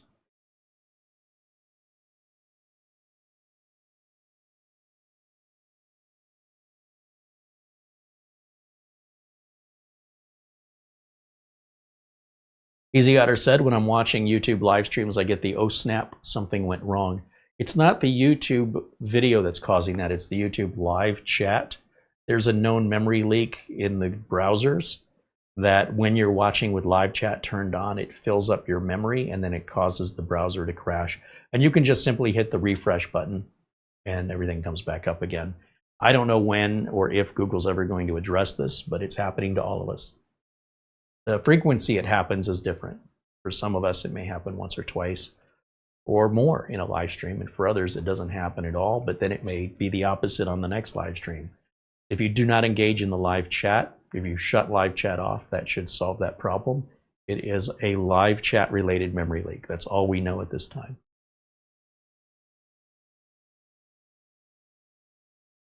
Brad Revel says hello. Welcome in, Brad. There's Thomas Backenstow joining us.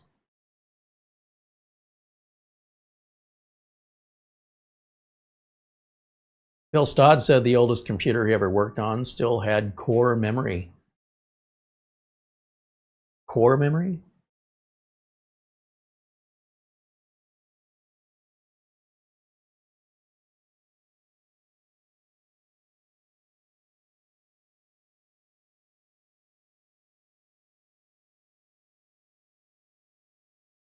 He says 2 8K mag core memory modules. Yeah, I don't know what that is. That's got to be before my time.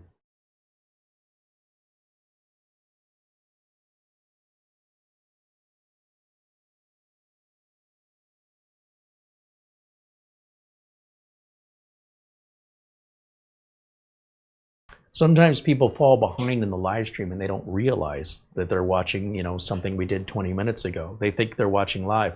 So you can always check to make sure you're watching live by both refreshing the page and making sure that little progress meter that's underneath the video is all as far to the right as it can go.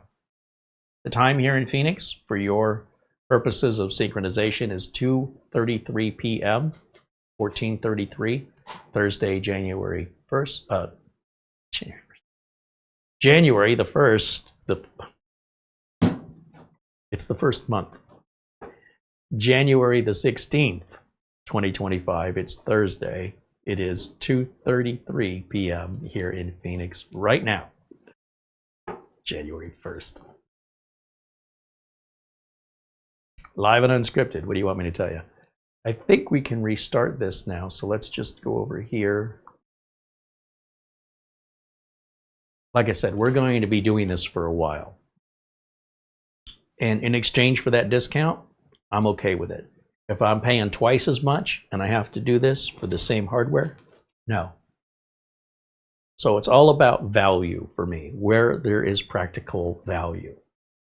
If you don't want to be bothered with having to update, make sure you get something newer and make sure you expect to pay more for something that's the latest technology. This is new, don't get me wrong. When I say newer, I'm referring to the age of the technology that's in it. You can go on Amazon right now, and there's plenty of 10th, 11th, 12th, 13th, 14th gen CPUs. In fact, the 14th gen CPUs are just expensive as they've ever been at $433 at Amazon for 14900K. I mean, that's not exactly chump change, and that doesn't cover your motherboard, case, power supply, storage, RAM, or operating system, or cooler. That's just one piece. And it's still very expensive. So for anybody who turns their nose up at it and says, oh, that's so last year, please. I have customers running 8th gen machines that are fully Windows 11 compliant and have no reason to upgrade those or replace them anytime soon. Now, anything older than that, you go back, essentially 10 years. By the time Windows 10 expires on October 14th of 2025, those 7th gen and older machines will be 10 years old. I mean, when you consider whatever you paid for that, even if it was a top shelf computer, your price per month, your price per day, you got your money's worth. Treat yourself to something nice. It's a great excuse. Maybe I wouldn't go out to a restaurant and eat and treat myself to a nice dinner if I wasn't hungry. You understand what I'm saying? Like, well, I'm going to eat anyway. Maybe I'll have a nice meal. I don't have to have every meal be a nice meal, but I got to eat anyway. So why not every once in a while treat myself? That's what I'm saying to you. If you've had a computer that's 10 years old or older, treat yourself. And you don't even have to buy anything expensive. Treat yourself to something fresh, okay? That's all I'm trying to say. You can go to the produce section and say, well, you know, I've got the celery in the refrigerator that's been in there 2 weeks. I could eat it. Or I'll treat myself and spend a couple of bucks and get some fresh. You're not alive forever. Try and enjoy what you can responsibly so that you still have money to pay the bills tomorrow. But at the same time, you don't necessarily have to sacrifice every single day of your life. And if you do, then you sacrifice a little bit more to just squirrel away a nickel or a quarter. And within a couple of weeks' time, you can buy that fresh produce and it's not gonna, you know what I'm saying? Like, it's all about our priorities. And sometimes it's a difficult thing to justify the cost, but you don't have to buy a $500 computer. You know, there are perfectly fine budget level mini PCs that start at $150, and you may not even need that. Quite frankly, if you're just a consumer and you're not a creator, you can likely get away with a $50 tablet. That's all you need. And for that matter, you might just be able to get away with your phone and don't need anything more than that. I see people holding on to Windows computers like they need them, and then when you see how they use them, it's like, why are you putting yourself in jeopardy of viruses and all these updates and maintenance when you don't even use it but to consume? A PC is not a consumption device, it's a creation device, even the budget ones. And if all you're doing is consuming, you're just using email and Facebook, maybe you're paying some bills online, you don't need a full functioning Windows computer for that. So you're overcomplicating your life. So if you're the kind of person that doesn't like computers, if you're like, I have to use it, well, you don't have to be so inconvenienced on maintenance and upgrades by sticking with something like a Chromebook or a smartphone or tablet. But even those do need to get replaced after a period of years. But they're far less of a target for viruses and thefts. They're still targeted, but nowhere near the way Windows is. They cost less money, they're cheaper to maintain, and then all of the issues that somebody might have with Microsoft, they all go away, right? And those people should be away from Windows computers. They don't need them. They're not using them the way they're designed to be used, or at least to their full potential anyway. Let me close out camera one here so I can see what the screen says behind me. Welcome to Teams. Oh, goody. Just what I wanted. Let's close that out. And let's go back to Windows Update. We should see the option for grabbing 23H2 and then 24H2. Now, we could choose to just download Windows 24H2 for free from Microsoft to make our own flash drive and just reinstall. It could probably be faster. But then we're going to have to put all the drivers back on. And for most people, most end users, that's the part that's intimidating. And I understand drivers, we get so spoiled that so many drivers get installed automatically during our Windows install that people have never learned how to do it because they've never needed it. So, you know, we can take a moment now and back up the drivers we have onto a flash drive. You don't need any software for that. And I've got a video that shows you how to do it in like 2 minutes. And then once you have your drivers backed up, then you can wipe and reinstall Windows 11 Pro 24H2. You do not need a product key. You simply install, when it's asked what version of Windows, put the same version back on. Is it Windows 11 Home or is it Windows 11 Pro? If it's Pro, put Pro back on. When it asks for a product key, say you don't have one. As soon as you're done installing and you go to Windows Update for the first time, Microsoft says, I recognize the serial number of your motherboard was already activated before with Windows 11 Pro. It reassigns the product key back to you and reactivates. It doesn't even tell you it did it. It just happens automatically. So you don't have to worry about that stuff anymore. You don't need a Microsoft account for that either. So it's not a big deal. And then you could take your drivers you backed up from before you wiped it and then just go in your device manager and restore those drivers right back. And it might take ultimately far less time than what we're doing now. On the other hand, if this machine was purchased, say, 2 years ago, you would have done this over the last 2 years. Naturally, you would have upgraded, and then another update would have come out, and you would have, right? And so because we're jumping ahead 2 years, essentially, we have 2 years of updates to get caught up on, and it's up to you to decide if you should just start over or just do the updates all together that would have happened naturally over time. 6 of one, half dozen of the other. It's going to give you the same result one way or the other. But these are options for you to consider. Now, it is concerning to me that we're not getting offered any more updates. Let me just take a quick look over here. I have to go full screen and see what the details are. Okay, we got a Defender, Let's right click, go to System. Let me just verify. Yeah, 22H2 is very old. So here's another thing that you could do. There's a third option, and that third option would be we open up our browser. And remember, we've never opened this browser before, so you know, Microsoft Edge is going to come up and ask us a bunch of questions that personally I find annoying because I do it all the time. Most of you do this once, and you don't have to do this again for a long time. Start without my data, uncheck this box, confirm and continue without the data. It's just a repeat. Okay, that's all done. And then I'm going to type in, just anywhere up here, I'll just type in download Windows 11. And the first link should take us to Microsoft.com. Don't just click on links, look at where they're taking you. So we're going to click that first one because it is taking us to the manufacturer. And we want the Windows 11 Installation Assistant. We're going to download that. And what this does is it'll bypass waiting for Windows updates and downloading all those Windows updates to get us up to 24H2 right now. Just skip over everything else.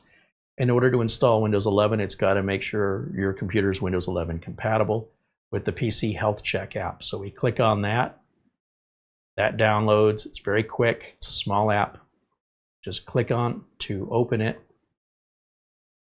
accept the license agreement, and then hit install.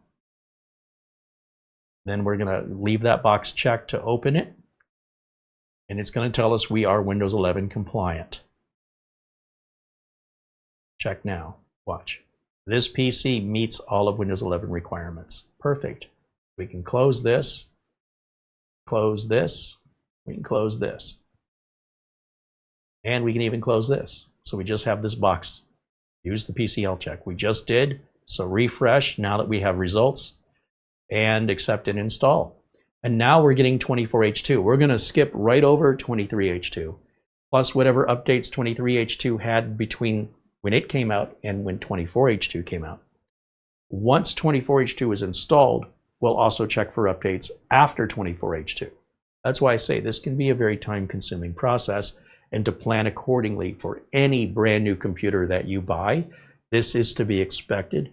But to what level, it just depends on what machine you're buying and how the manufacturer has configured it. For some, you can go back a ways, like 22H2. For others, there's very few updates. There's no set thing other than to check it yourself and make sure you're up to date. Now, if you didn't know anything about 22H2, 23H2, you didn't know what any of this meant, all you know is you went to Windows Update and it said there were no more updates, and you would then falsely assume that you're current. Well, you're not wrong. From Windows Update's perspective, it can take some time to process and put you in a queue for the big updates like the 23H2, and then later 24H2. But you will have to go to 23H2 first. Windows Update won't skip over it. And it will do that when it's ready. So from Microsoft's perspective, you're fine for today, but you're not up to date. But Microsoft doesn't really, they're not clear in that. When you check for updates, it just says, hey, there's no more. But I promise you there's more. They're just not ready to present them, and I don't know why. So if you're anxious like me and you just want to get it done, as I mentioned, I do this for my clients. If a client ordered this computer from me, or ordered this computer and then asked me to set it up, this is what I get paid to do. So when I deliver the computer, the client just needs to do nothing other than, we get their software, their printer, their email, whatever set up, and they're good to go. And then I turn automatic updates on, so any future updates will apply automatically, so even the customer doesn't get bothered then. They'll just get a notification that pops up that says your PC needs to restart. And you don't have to do it right this second, but whenever it's convenient for you, as soon as possible. So whatever you're doing, whenever you're done doing it, go ahead and restart the computer, and that way these updates that we've downloaded will apply. It's also a good idea for a customer to restart the computer at least once a week anyway, if they're normally leaving it on. Or if they're done for the day and they shut it off, there's an option to update and shut off that will appear. So in either way, the customer is not in any way hindered in the way that I'm demonstrating to you right now. And that's why, partly why I get paid to do what I do, so that I deal with things the customers don't have to. Thomas MacT says, hello, everyone. Welcome in, Thomas.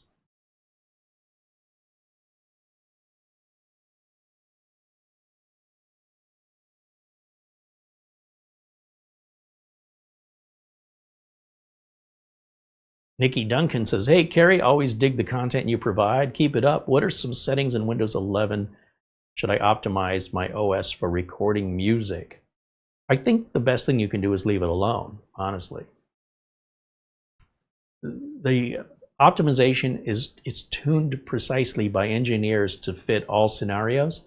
And the minute you start overthinking or outthinking if you think you can outthink those engineers, there's usually long-term consequences that will rear their ugly head in time that would not have happened had you left it alone. So at what cost? If I were to tell you some things you could optimize to make it better for for recording, what I'm not telling you is what could happen in the future, because I don't have a crystal ball, that is directly impacted because you made those changes. So if you do what everybody else does, in the sense of leaving the computer as default as possible, besides some personal preferences, it makes it a lot easier to set you up with another computer without all those customizations having to be dragged over. It's a pain in the butt. It also ties you to the computer, which makes you more reluctant to want to replace it or upgrade it, which is also a detriment to you, in my opinion, because you're going to hold yourself back. You're going to say, oh, well, I don't want to go to a new machine. I have to put all my software on it. Well, you shouldn't have put it in that position to begin with, or especially if there were a bunch of customizations that you did that you feel you needed. You should not need them. And that might have been something we did many years ago in older versions of Windows, but these days, these machines are so powerful, even a budget mid-range PC like this should handle any music recording. In fact, I would suggest to you, as I do to my customers, which is, what problem are you having with recording? Let's start there. Then we can talk about how to address it. But if what you're trying to do is avoid a problem you've never had, and you likely never will, but you want to put something in to ensure that you won't, is almost a guaranteed way that you're going to have a problem. So we deal with symptoms. Hey, doc, can you prescribe me some medication in case I get this disease? No. Generally speaking, unless it's a vaccine, there is no medication that they're going to give you in anticipation of you getting a disease. Well, let's go ahead and get the chemo done now before I have cancer. No. We wait for symptoms and we address symptoms. If you're having no symptoms, there's nothing to fix.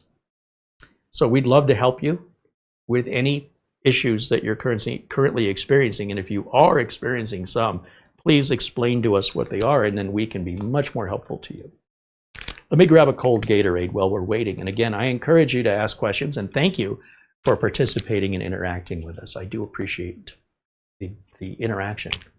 We're about 10 minutes away from being on for 2 hours, and I think our timing is going to be pretty good on this. I can still run Crystal Dismark, and we can still, have some time to open the bottom of this. I don't think we're going to see anything special here. It's 2 DDR4 sockets, a socketable Wi-Fi, and a socketable NVMe, and the bottom can hold a 2.5-inch drive. And even though it can, I strongly recommend you don't do that. Use external USB drives. It's much ultimately cheaper, reduces heat, and if anything should happen, it gives you the ability to move your data over to another machine in such an emergency, instead of having to operate on the computer to extract the internal drive from it. So again, it's all about efficiency, cost, and convenience. And by installing the drive in there, you're just adding more heat and you're adding more complexity if there's a problem. And if you want to do that, it's fully capable and You know, that's why they include the cable, but you shouldn't. Like, I just don't think it makes good sense financially or time-wise to go through the effort where you could just plug something in instead. Plug it in without opening it up. Oh, let me check the phone also while we're waiting.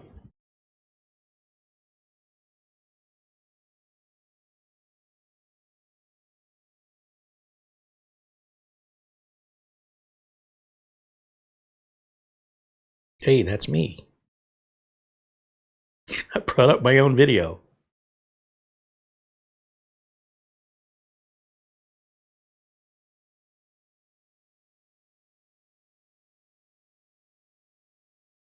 Okay, I don't think I have missed anything.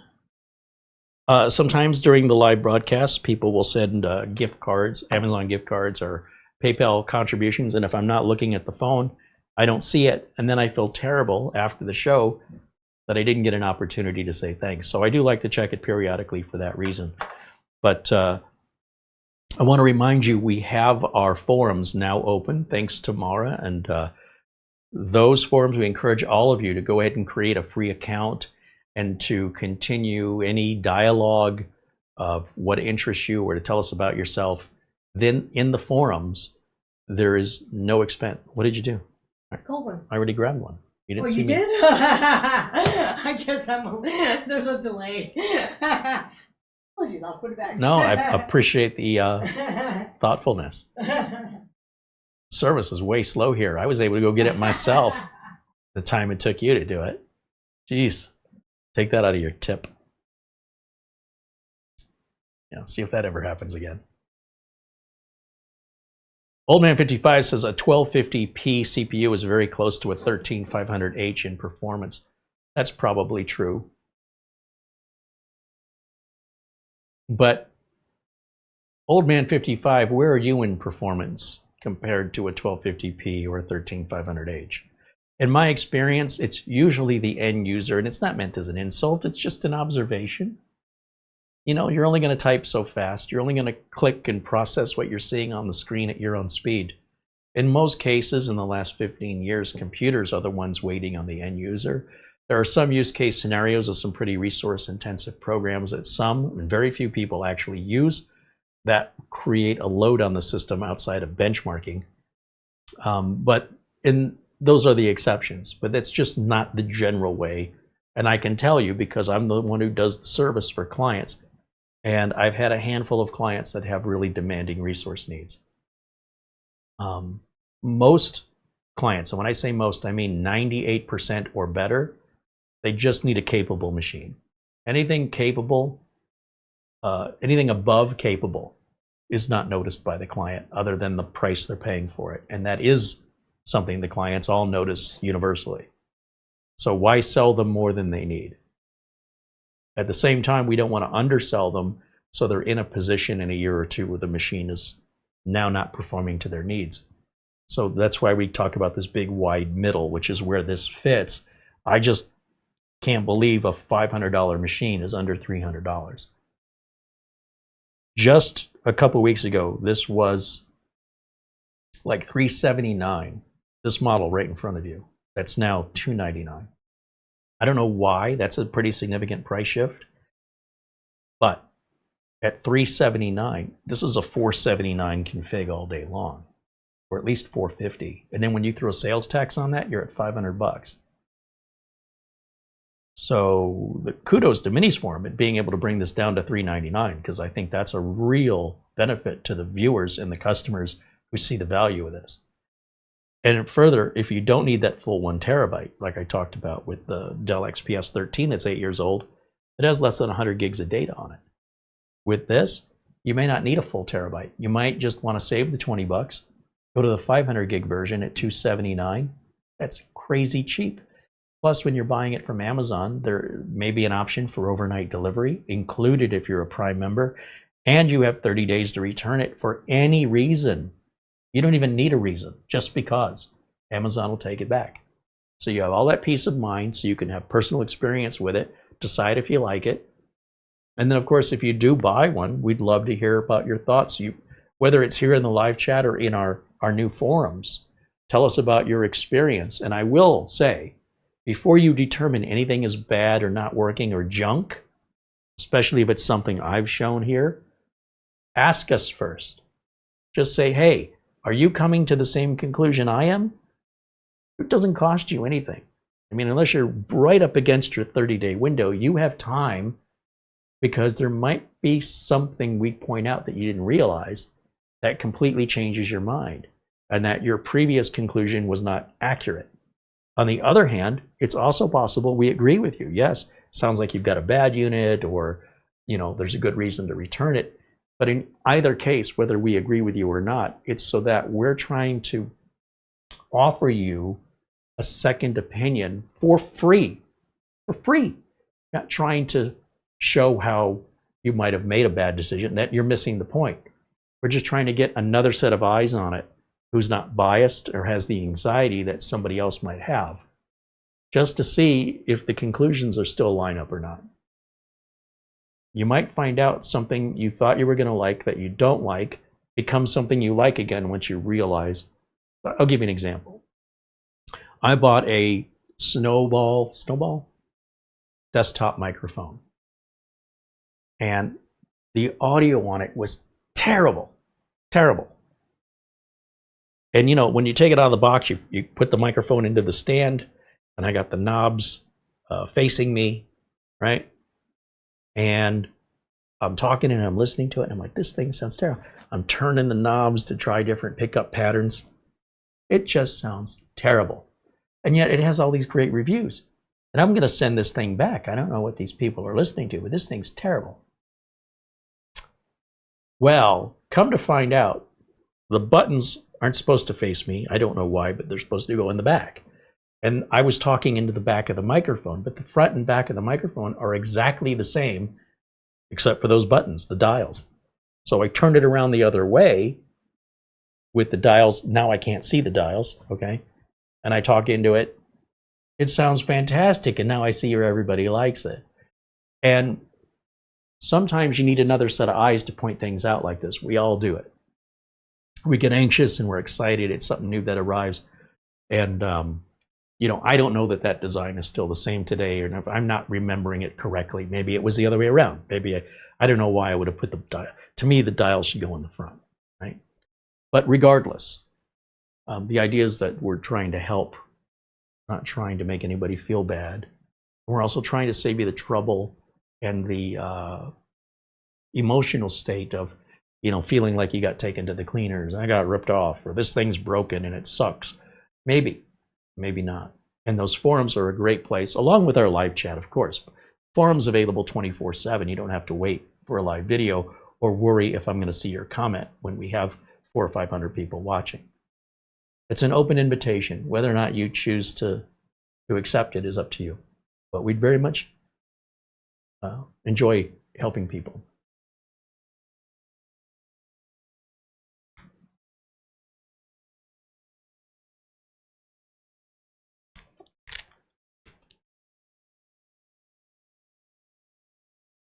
What are the new forums?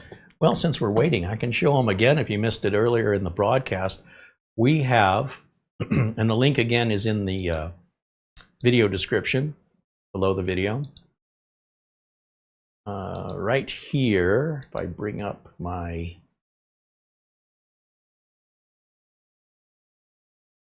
Oh, that's the close-up camera. Where is it? It's right here. That is the forum. Bear with me. There's a lot of options on OBS. We have so many inputs running right now. Yes, careyholzman.boards.net is the name of the forum. And again, a direct link in the video description below the video. And when you first go to this website, it's going to look like this. Click on General Discussion. What I'd like you to do is go over here and register your free account. This is all free. We have no intention of ever charging anything for this. And as long as it's not getting abused by people and spammers and bots, we'll keep it open. That's really the main thing, is we're trying to have a genuine safe space here. But once you've created a free login account, then log in. and join in our discussions or create a new discussion topic. And this is all thanks to Mara, who set all this up just the other day. And you can see plenty of people are already jumped in here.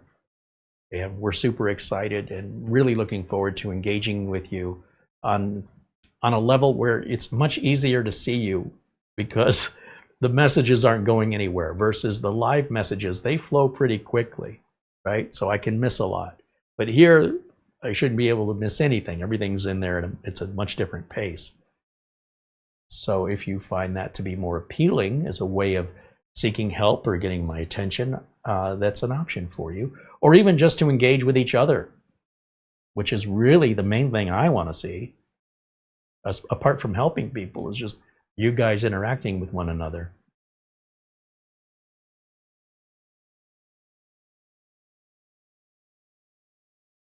Right.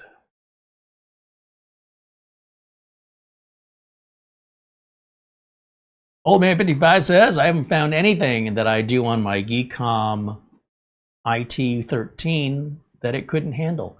Passmark info shows not much difference, and it's $150 cheaper to what I paid months ago.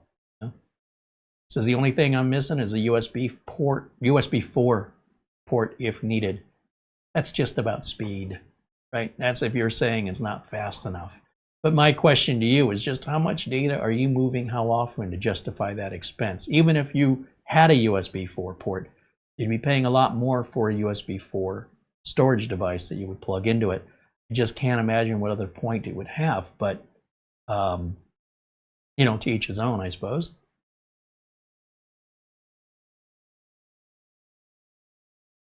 Jim says that's interesting, not Discord. We've had a really bad experience with Discord with abuse. So Discord for us is a little too pedestrian. It's sort of like what everybody else does. If there's one thing you'll know about me, it's that if everybody else is doing something, I don't want to do it. That is a big red flag in my world. So if I see a bunch of people all going to the left, I'll go to the right, because it's instinctive in me to avoid common mob mentality. And while we did have some experimentation, we did try Discord, it didn't last very long. Just a couple days, we had to shut it down. It got so out of control. It was really bad. Now, it's possible Discord's gotten better, but at the same time, I think the forums are just a much more convenient way, right? We're not having people have audio dialogue back and forth, and we're not requiring, you know, any special apps or anything. Anybody on any platform can join it very easily without any prior Discord experience. Just forums have been around since, well, more or less since the day of the internet, honestly, when it was all just news groups initially before the World Wide Web. So we go back to basics with it, keep it simple.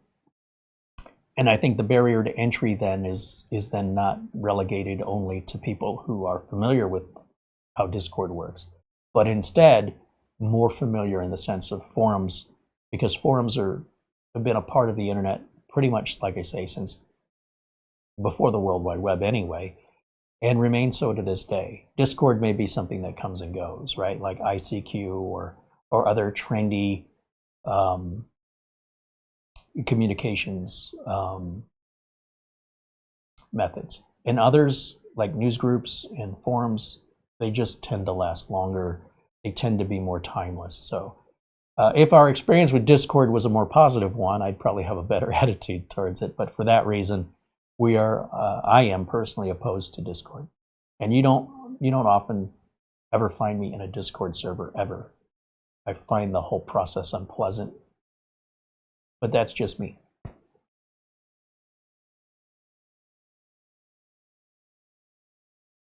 Mark Liebowitz said, I just joined the forum. It took less than 5 minutes. And did you have to give up your credit card number?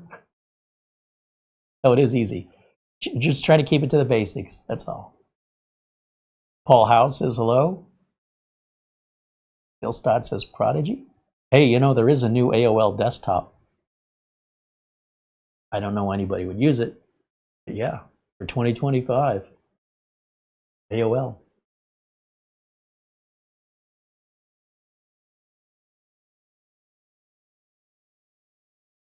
Paul Howe said he got the Minisforum 795S7, the Mini ITX with the RTX 4060 today. He's not yet set it up. It's definitely one of my favorites that Minisforum has come out with. And you'll have to let us know, share your experience with us. What do you think of it? What do you like or dislike about it? The only thing I dislike about it is I don't have any place to really set it to use it. I don't have any need for it. I wish I did. I would love to use it. I really would. It is definitely one of my favorite Minisforum releases of 2024. And to this day, obviously. It came out in late last year, and it's still a new model. And it's just, you know, it's a more of like a 7-liter design versus the smaller machines that aren't as upgradable, and you know, you can put a low profile RTX 4060 in it. Seats in there, no problems, no heat issues. Yeah. Minisforum is supposed to be coming out with an MSA2, because whenever I go over here and I grab my little MSO1, you know, whenever there's an example I want to give and I need a desktop, I grab for this. This is the Intel-based Minisforum MS01. And they came out with an AMD version of this that uses an AMD desktop CPU, the A1. And now at CES, Minisforum showed off the A2, the A being AMD, and it's supposed to blow everything out of the water. So hopefully we'll get our hands on one of those, as well as the new AI X1, I think it's called, which is somewhere in between. It's a little bigger than this, well, much bigger, and much more powerful. But again, for regular home users, unless you're doing things that are doing your own AI stuff, creating your own large language models or whatever, probably not necessary for most people, maybe a bit overkill. Me wanting to introduce my audience to every option to consider, I'm very much looking forward to reviewing it, because it seems like a very unique design. It's not just another square box. A lot of these Minisforum mini PCs and other mini PCs all look like they share the same case, right? Nothing special to look at. Although, you know, the world's changed a lot. No one ever cared what their machine looked like. Everybody cared what it could do. Now, with RGB and liquid cooling and all these aesthetics, people care, in many cases, more about how it looks than how it performs. And I know that because I can go to Facebook Marketplace and look up a gaming PC and find people selling 6th generation Intels for $1,000 that were gaming PCs when they came out 10 years ago or more. And they're still wanting over, in my opinion, way too much money for them. And you'll see it on eBay. And I guess the idea is that either the seller really doesn't have any idea what it's worth, or they know exactly what it's worth and they're hoping the buyer doesn't. Just trying to take advantage of somebody knowingly and willfully who's never wronged them. And it's really hard to criticize somebody for defining a gaming computer, since gaming doesn't have any single definition and it changes over time. So what was considered a gaming computer 10 years ago, by today's standards of gaming, wouldn't comply. It wouldn't fit the same definition. But does that mean it never was a gaming computer? So does that mean the seller is lying? The seller's telling you the truth. It was a gaming PC from 10 years ago, but it just says gaming PC, and it's got a gaming PC price on it, which might make you feel like you're getting a good deal. And you've got something that's not Windows 11 compatible that really should be running an alternate operating system or be put to a recycle bin. But that's the cost of a lack of education. If you think going to school and paying for school was expensive, the alternative is way more expensive. At least it can be. Phil Stodd said, I'm still more concerned with what my computer will do over what it looks like. This is a generational thing. The people who care more about what it looks like are generally the younger kids. And they're okay with spending, say, $600 on a gaming PC as long as it looks cool. But any computer that's $600 to me is not a gaming PC, just by very definition, that a GPU in and of itself can be starting at $600 and go up from there. Then you have to put that into a computer at least around an $800 computer upwards to $2,000. When you add those two numbers together, you're somewhere between $1,800 to $3,200 for what I would call a gaming computer. But again, gaming has a lot of different definitions depending on what the game is, what the style or genre, from esports to first-person shooters and RPGs or MMORPGs, et cetera, et cetera, et cetera. I mean, there's so many different categories. Flight sims. But I find the most offensive offers are on Facebook Marketplace. It's like there's such a disconnect from reality. I don't know who's buying this stuff. For all I know, nobody is. Maybe they're just listing it for years and just takes one buyer one time and get rid of it. Jim says it's worse on Craigslist. Yeah, well, that's probably true.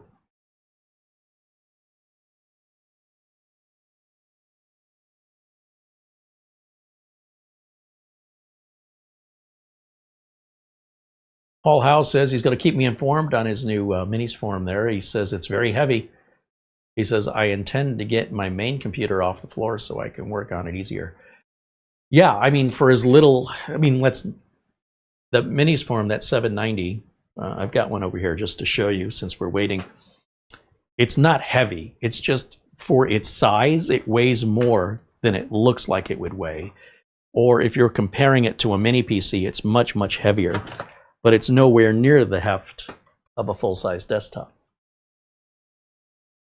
Yeah, I'm just picking this up with one hand. It's maybe 12 pounds, maybe as much as 15, 12 to 15. I'm gonna rest on 12. But remember, we've got the weight of that RTX 4060 in there. But this is what we're talking about, in case you're wondering. And I absolutely love this little guy. The Minisforum, the 795 S7. See, I've got all the documentation, power cable. Let's go full screen here so I can give you a nice big view of this. In fact, we could probably even go to the close-up camera. Maybe. And, you know, you can see the size difference there between the Mini and this little Mini ITX build, essentially. Power supply is there. All of your inputs, video outputs, plus our RTX 4060 graphics card seated here. It's a nice little package. It's got rubber feet on the bottom, so it's intended to be upright. I suppose you could set it this way, except your air vents are down there. See, the top of it doesn't, the top of it, in theory, would be the part you'd want down if you wanted it to be able to breathe, but that would have your Minisforum upside down. It'll work in any orientation you place it in, but preferably you're not going to block the vents in the front or on this side right here. For that reason, those rubber feet are vertical or placed in the position where the machine is vertical, and then your power button then is located up top. We did a review on this, and I would encourage you to go back and take a look at that for the overall familiarity of the machine and how it's equipped. You even have a USB Type-C back here too. I don't know how well you can pick that up, but right. Look, it's so small, I can't even see it. Right there. So, yeah. And in the front as well, USB Type-C and Type-A. Type-C, Type-A, audio, reset, power. It's a great design. This is basically the way Intel was making the Nooks towards the end there. At Nook Extremes, this is like a Nook Extreme level of build, except it's AMD. All right, let me move that aside. I do want to bring this back up on the bench and revisit it in more in-depth reviews or use case scenarios to show you how it performs. It's fantastic. And the fact that it's this light and it's very affordable. Like if you compare that to a traditional desktop and what you get for the money, it's a great value for everything you're getting. But I think that's true of all the Minisforum. It's when you get into the Atom Man lineup that things get excessive power, excessive pricing that can go along with that.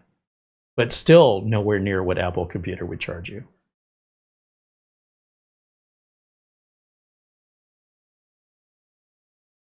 See how we're doing here.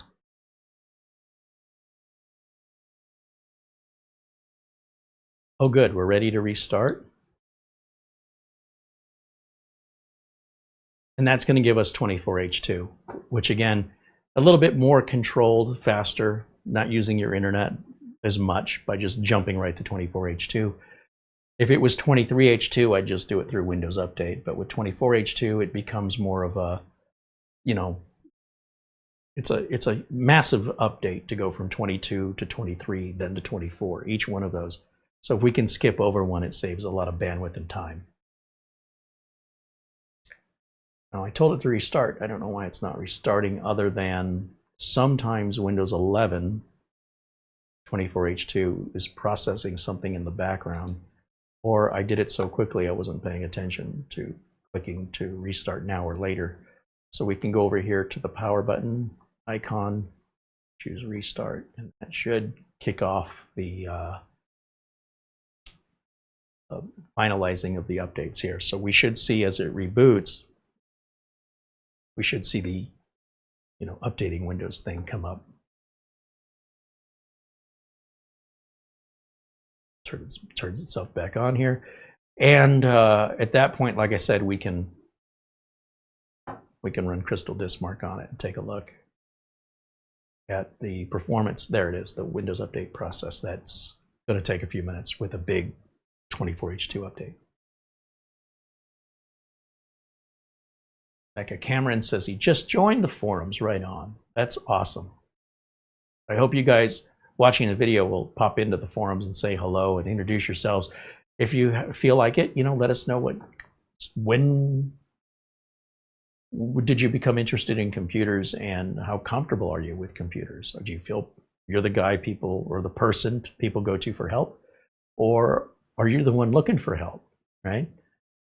We'd like to get to know you better, and it's a great way where we get to know each other better. Not only me and you, but you and other members of our community. You guys could be neighbors and don't even realize it.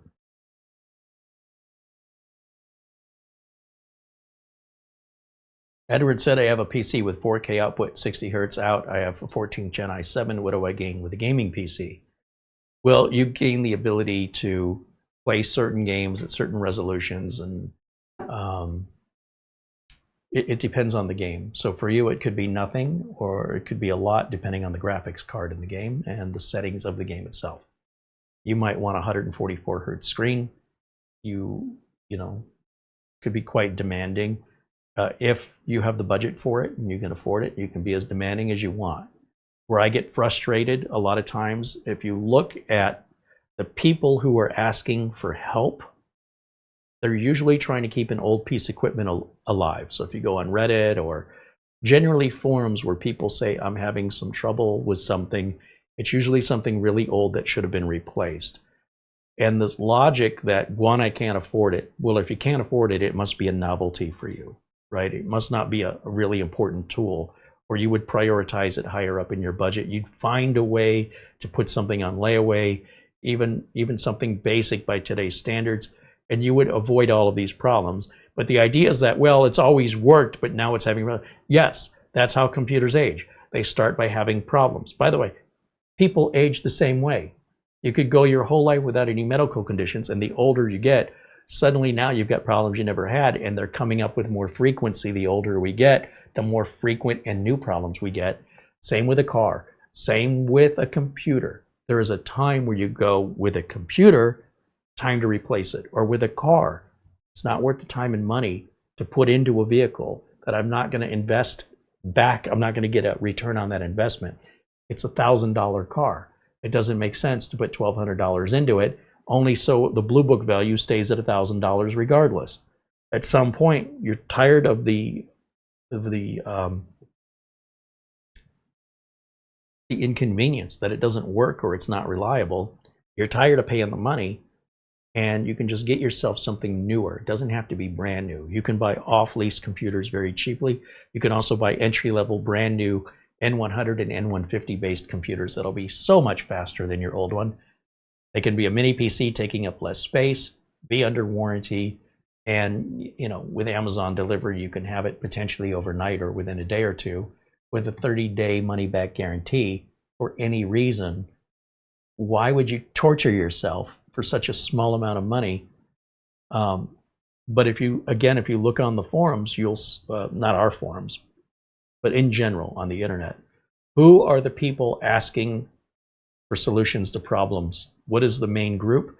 And that main group of people asking for help are laptop owners who break hinges and spill things on their laptops, or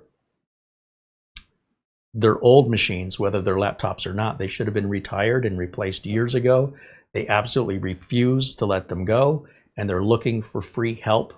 And if you want to help them, go right ahead. I'm not suggesting you shouldn't, but I get paid to do what I do, right? So it wouldn't make sense for a customer to call me and pay me for my time more than it would cost to replace the machine. But if people, whatever reason, they justify they don't want to get rid of it, they're in over their head, they don't know how to fix it, they go to the internet hoping a volunteer offering free help can help them, maybe they will make it worse. I don't know. There's no guarantee, there's no peace of mind, and there's no sort of reassurance that even if it does help or fix that problem, you're just not going to have another problem in a week or two. So for those reasons, if you get something more modern, the likelihood statistically that you're going to have any issues and need any help fixing anything significantly reduced by just keeping up. All you have to do is keep up. You don't have to keep up every year. You don't have to keep up every 5 years. But I'd say when you hit about year 8, you should start thinking about it. And by the time you hit year 10, this should have already been done. You should have already gotten some replacement or upgrade in place. But if you refuse to do that under whatever logic you use, then to me, your computer is a novelty. Because if it was really important to you, you would have found a way. That's it. Your actions are going to speak much louder than the words. Even people who claim there's no way I can afford it, always find a way to afford the things they really need in their life. It's amazing how that works. And maybe you're going to have to squirrel away for a couple of months. Maybe you're going to have to make a sacrifice and exercise a little self-discipline. And maybe you're somebody who doesn't. At the end of the day, that shows me where the priorities are. So for that reason, I don't necessarily buy into the stories I hear from clients who are like, there's nothing I can do. No, it's not true. That's a problem up here. I can't fix that. But set your expectations accordingly is all I'm trying to say. You don't have to have the latest and greatest all the time, but you should have something current. Unless it's just a novelty. If it's a novelty, whatever, that's, it's a different game altogether. Planet Cryos with a $5 super chat. Would you ever consider doing a members only show with maybe 1 or 2 of us live with you part of the time? Oh, you mean like joining me on, is like having members join me on like a Zoom call?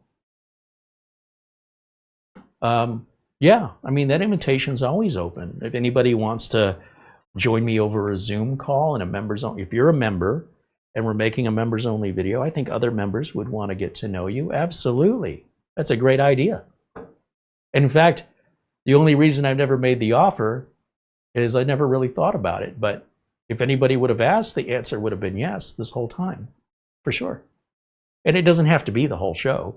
We could, segment 20 minutes to it or something and give everybody a chance, or move on to other things for people who aren't interested. But I think most members are going to be interested in learning more about other members. That's the whole point of the community. So great idea. And the short answer is yes. And thank you for the super chat and for mentioning it, planting that seed, not only for me, but for all of the members. How many members would be interested in joining us on camera for a few minutes on a members only video?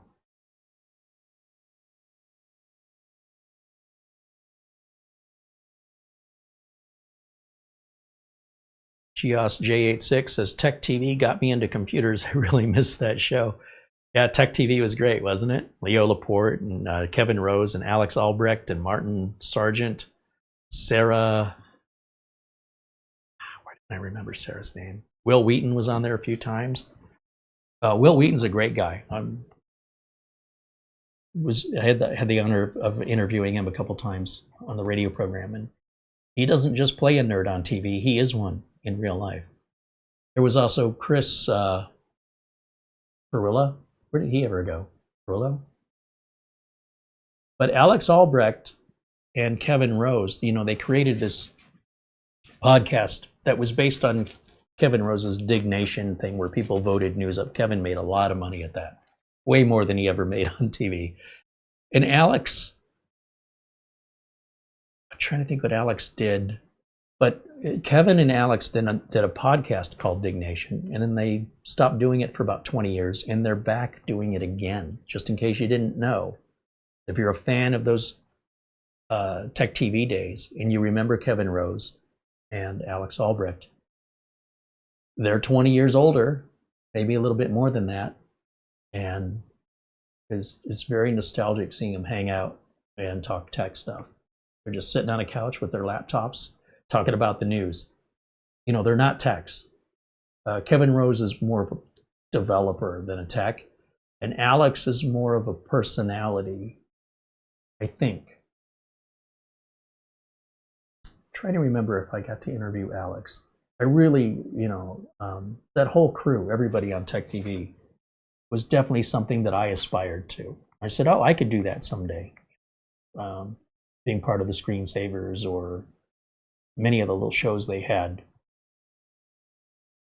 Yeah, I don't understand how that wasn't financially feasible, that they, you know, became, they went from what, ZDTV to G4 and then shut down. Because I think there's enough interest there, but maybe the production costs are just too high with the crew and everything. But if there was a TV network dedicated to computer stuff, you know I'd be subscribed to it for sure. But now we have YouTube, I guess.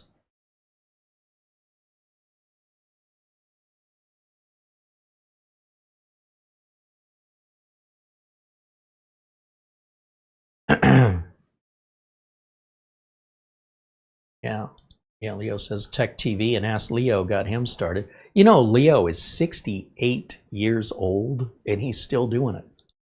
I mean, that's impressive. 68 years old, and he's still making broadcasts, digital broadcasts of talking with other experts like Paul Thoreau and others about the latest in tech and tech-related stuff. He's right there on it. 68. Still doing it. There's hope for me yet.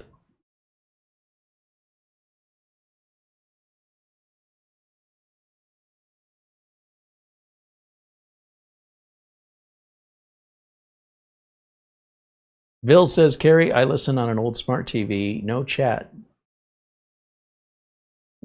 I would like to do a Zoom call. That would be fun. Great. Yeah, we'd love to have you. It'd be great to see a face and hear a voice, you know, to pair it with the name in the chat.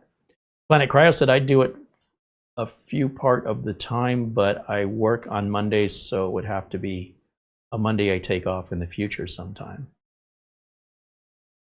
Yeah, or we could even pre-record something that we could play back as long as it was, you know, 5 or 10 minutes. Because then whenever I pre-record something, it's sort of like the audience can't interact or ask any questions because it already happened.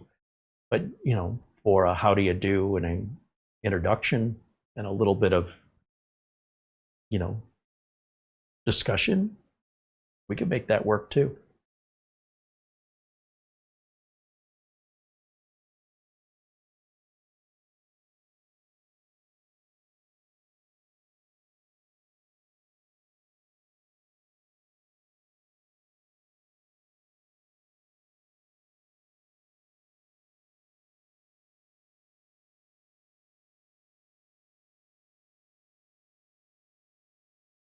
Phil Stodd said he was queried by the IT manager at the company he works at about possible replacements for the people they have on the road using laptops, company-provided laptops. Those laptops, he says, that they're currently using are Dell Toughbooks that are 6th generation Intels.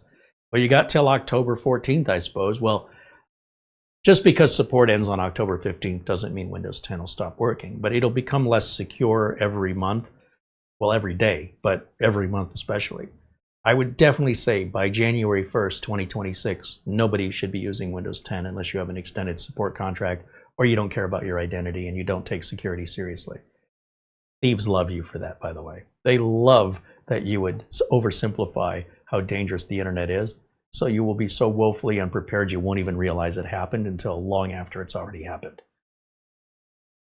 I just shake my head because it's so avoidable, and people just, like, if deniability actually prevented things from happening, I'd be all about it, okay? But deniability doesn't prevent the events from occurring.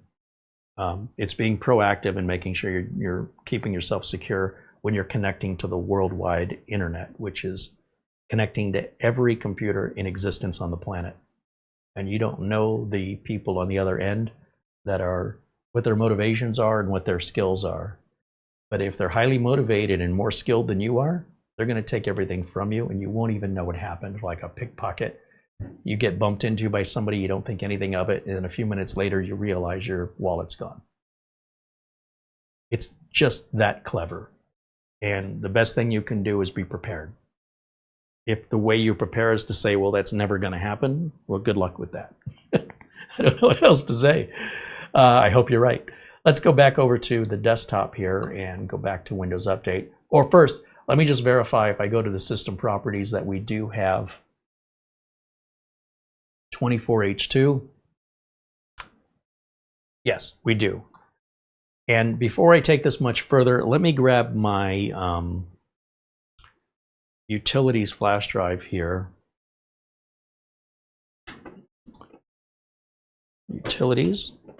And this is a fast flash drive, so I want to plug it into a fast port in order to utilize my purchase. It's like buying a fast car, but you never take it on a freeway. You can never really open it up. Let's go turn off camera 1 again for a second.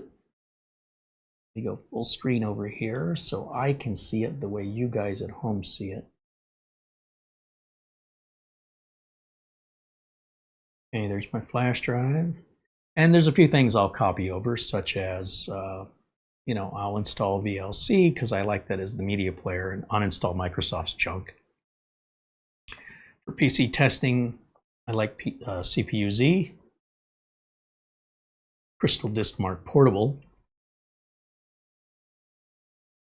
hardware info. This is version 810. I haven't checked that in a while. There might be a newer version.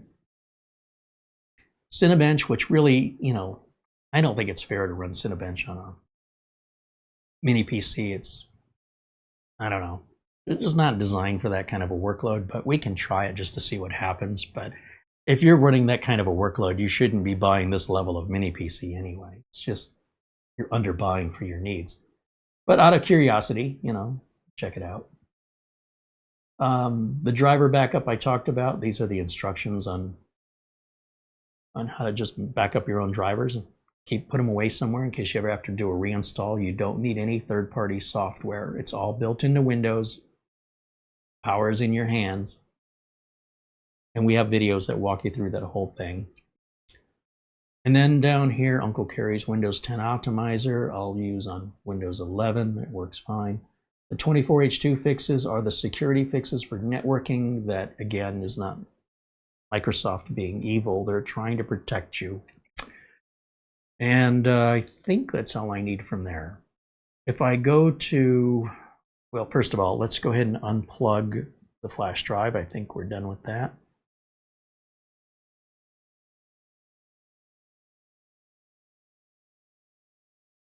And we'll run Crystal Disk Mark because I'm curious.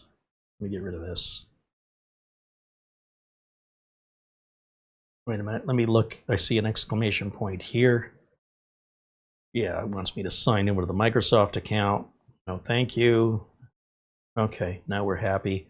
over to Crystal Disk Mark, and I'm expecting about 5,000 megabytes per second out of a Gen 4 Kingston drive. Let's see what we get. We'll just go ahead and run that. And again, while that runs, I can go back over to the chat room and speak with you guys while we wait. Yeah, 4,500. I mean, that's a little slower than I'm expecting. That number still might go up. That test is not complete yet. But it's over 4,000. That's my main concern. It should be closer to 5, but we're more than halfway there as far as rounding up goes. And again, you can take the NVMe out and replace it real easily. The 4 rubber feet come off, the bottom opens up. It's all right there. But if you're going to put a faster drive in, you will be adding more heat. And if the heat builds up, the drive will run slower, negating the whole point of the upgrade.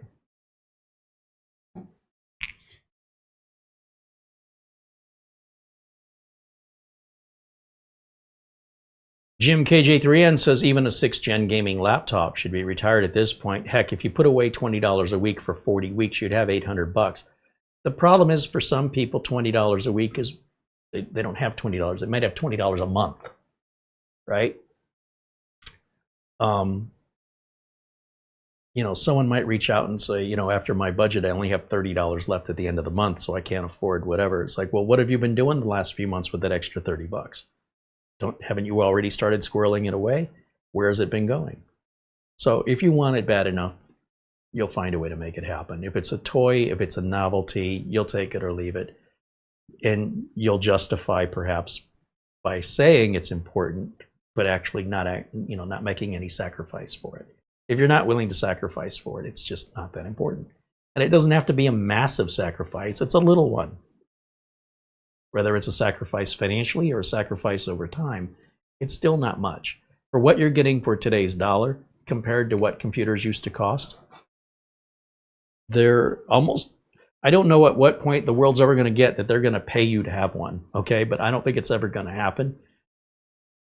And if the profit margin is so slim that a company can't make ends meet, then this problem solves itself when they're no longer available for sale.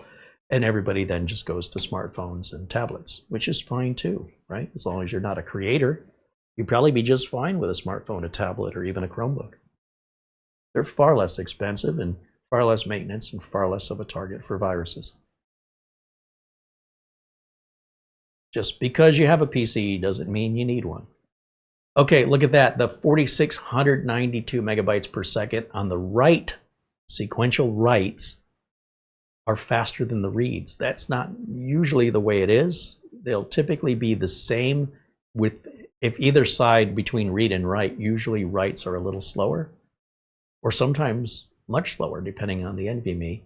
This is perfectly acceptable for this range of a computer at this price point. I don't see anything wrong with that. And even if I got to 5,000 on that, we're talking literally milliseconds of difference that a human being wouldn't be able to notice outside of benchmarks. So we get caught up looking at benchmark numbers instead of reality.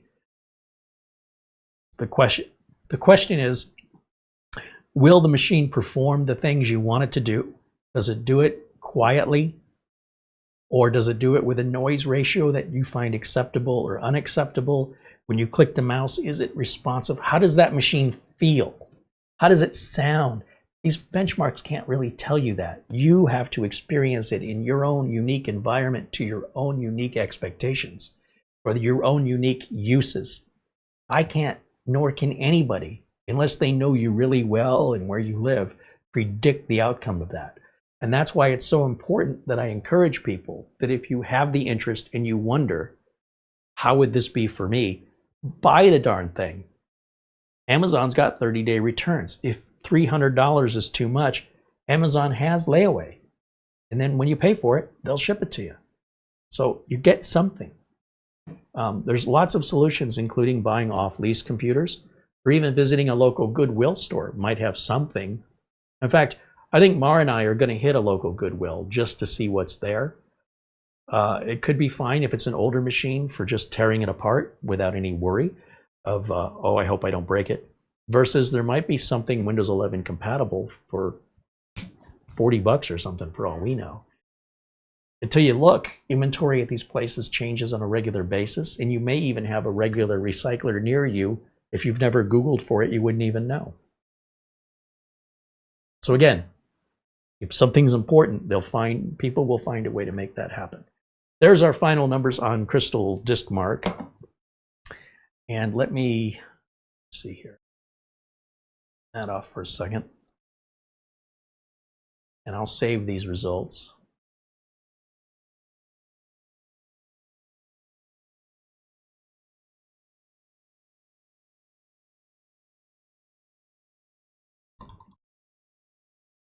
Now, some people might say, well, how does it game? Well, it depends on the game.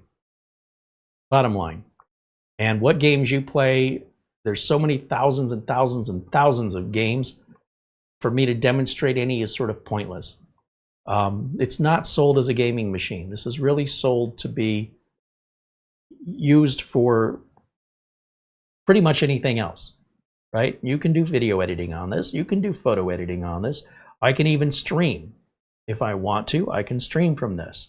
It's very easy and very capable. All I would do is take something like my EVGA XR1, which is a pretty inexpensive USB capture device, plug my camera into it, or take a webcam and plug a webcam into it, download the free OBS software, and I'm broadcasting live on YouTube or Twitch or Facebook, like that.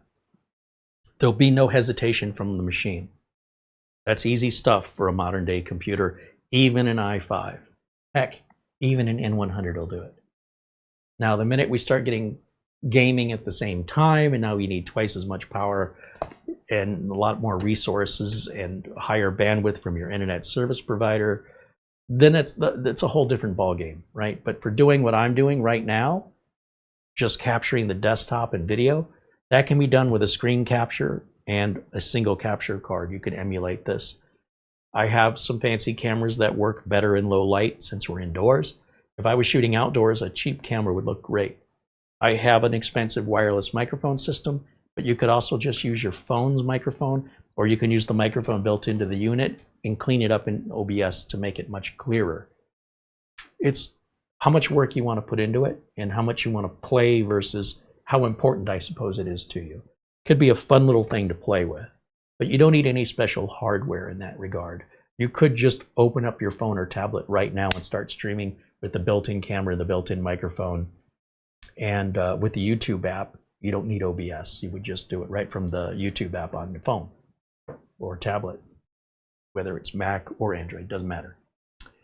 So lots of different ways, depending on how complex and technical you want your video to be. As for opening this up, let's do that real quick and we'll wrap up today's video.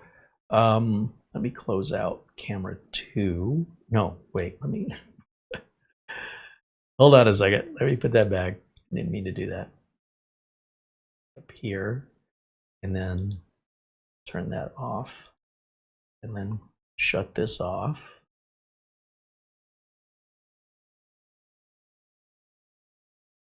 There we go. And then go back to camera 1. And somehow I've got the widescreen and the zoom screen at the same time. Okay, let me go full screen on camera 1. There we go. Nope, that was full screen for me, not you. Hold on. Just Control F, Carey. Control F. There we go. Now, with the machine off, unplug power. That's the most important first step anytime you're going to work on the computer. I don't care if it's a desktop, a laptop, a mini, always the same. We can go to that close-up camera if you want to see the bottom here. These 4 rubber feet, they're going to be held on with an adhesive, and that drives me crazy. It's a Minisforum thing, and we keep complaining, and eventually I hope we'll be heard. But there is a screw. It may not be located directly in the middle of the foot. It may be off to the corner.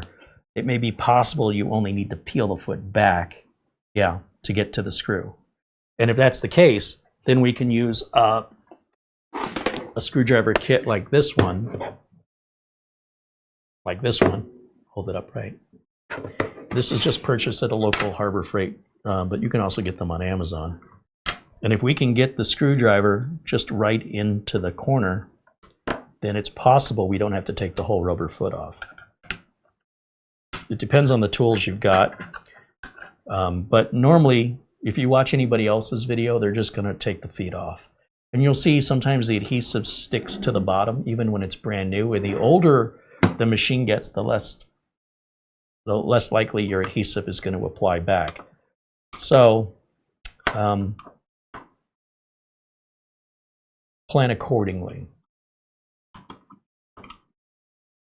And I usually just use a thumb and just go for a corner. And again, when I peel up the feet, you will see some of the adhesive stays. Now, what I would prefer is the rubber foot had the corner cut off of it, say like that, so the screw hole was exposed. No one's going to see the bottom of the machine anyway. But at the same time, the rubber foot still provides an anti-scratch surface for the, whatever desk or wherever you're setting the mini PC on that could get scratched up. That's what the rubber feet are for. They also help with any sort of vibrational sounds that can occur from the fan spinning. And if you notice, when I took this foot off, when I peeled it one way, the adhesive was 100% staying on the mini PC. So I went the other way, just like peeling the label off of a shipping box. Sometimes you peel it and the label wants to immediately tear. You go to a different side of the label and then the whole label comes off, no problem. That's just adhesives, right? These are no different in the sense that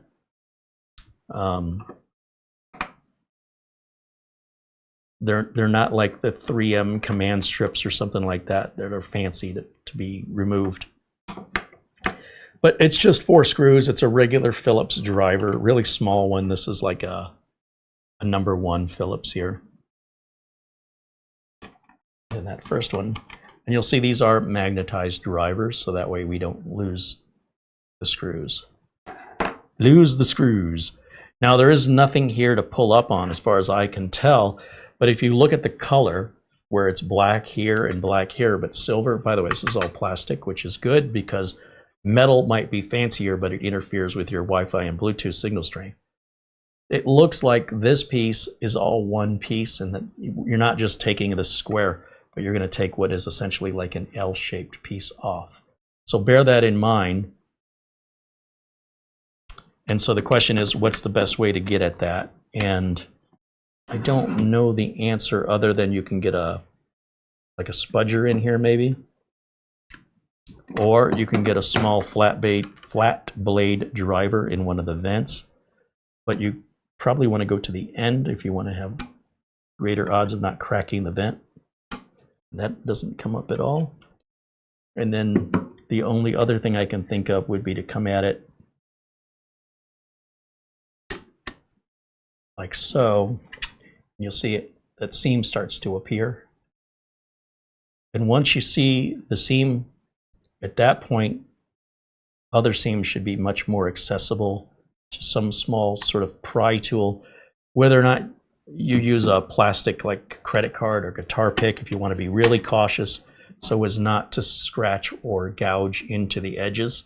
It doesn't hurt anything. It just probably the last thing you want to do to something brand new is gouge it up. If you're like most people, you wouldn't want to do that. And then this piece does lift up as I thought it might. And there's our RAM. There is our Wi-Fi, our BIOS battery, and then our M.2 drive.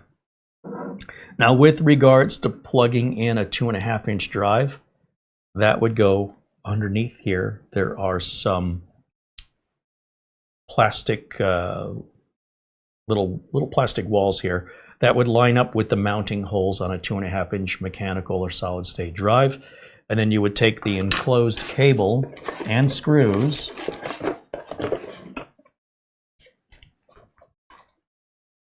to mount your drive inside, and then this little end of the cable will plug in probably, I'm going to guess right there, right? That's the only connector I see available right there. I strongly advise you not to do that. There is only one M.2 slot. There is not two. This is Gen 4. And all of the specs are available on the Amazon site with regards to, you know, what USB is this? We've already mentioned it's a 2.5 gig network card. I suppose we never did look at what the Wi-Fi version was on here. I'll bring this up to the camera. Not that camera. I got to turn on the other camera. I'll bring this up and you can get a close-up look. And then that'll wrap it up for today's show as we approach 4 o'clock here, Phoenix time, Thursday, January 16th, 2025. RAM, Wi-Fi card, NVMe drive. And if you buy a new NVMe drive, you can reuse that heatsink. It's just held on with rubber bands.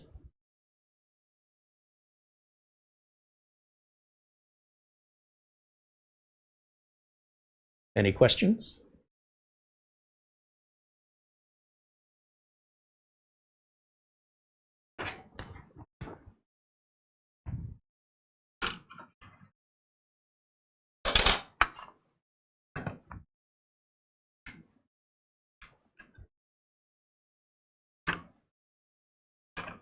I want to move this out of the way real quick, only because I want to fire it up while the bottom is off of it here. And we can take a look at who makes the network interface adapters. What do you think? Okay.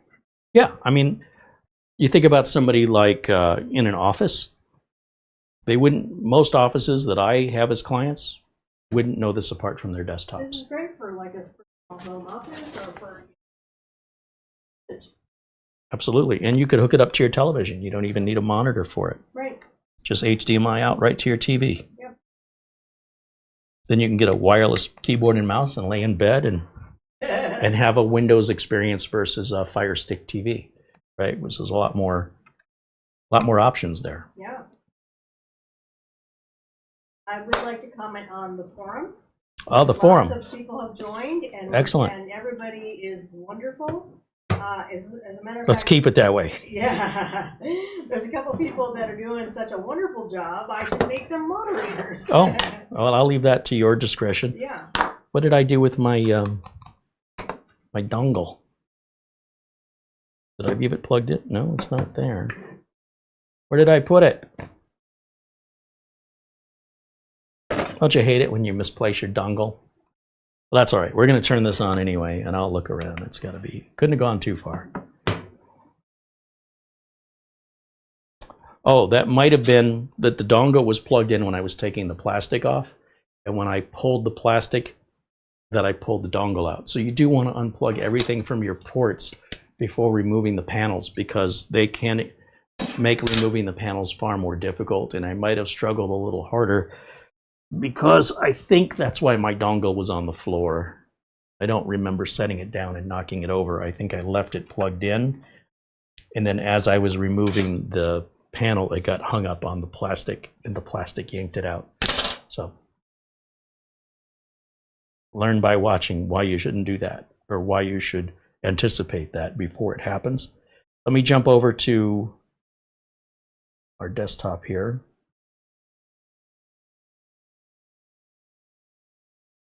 Oh, and apparently I just put it to sleep. Let me wake it up. Give me just a second. I saw the power light flashing. I think I might have, when plugging in the dongle, while the machine was on, tapped the power button. One thing after another with me, I swear. All right, let's log in, and we'll go right click and full screen over here. And let's take a look in the device manager with regards to who makes these parts. Our networking parts are Intel is the i226, which is also the Bluetooth. So that's, you know, name brand. And MediaTek, you know, the Wi-Fi is actually really good. Wi-Fi 6 and 6E from MediaTek. I wasn't expecting 6E on 12th gen, but yeah, that's really nice that they've included it. Most people won't see any benefit above Wi-Fi 6. It would require a 6E router along with obviously a 6E wireless card. And even then, you probably won't notice any difference. But it also makes sense you wouldn't necessarily want to upgrade to Wi-Fi 7 either, because once again, for most users, other than really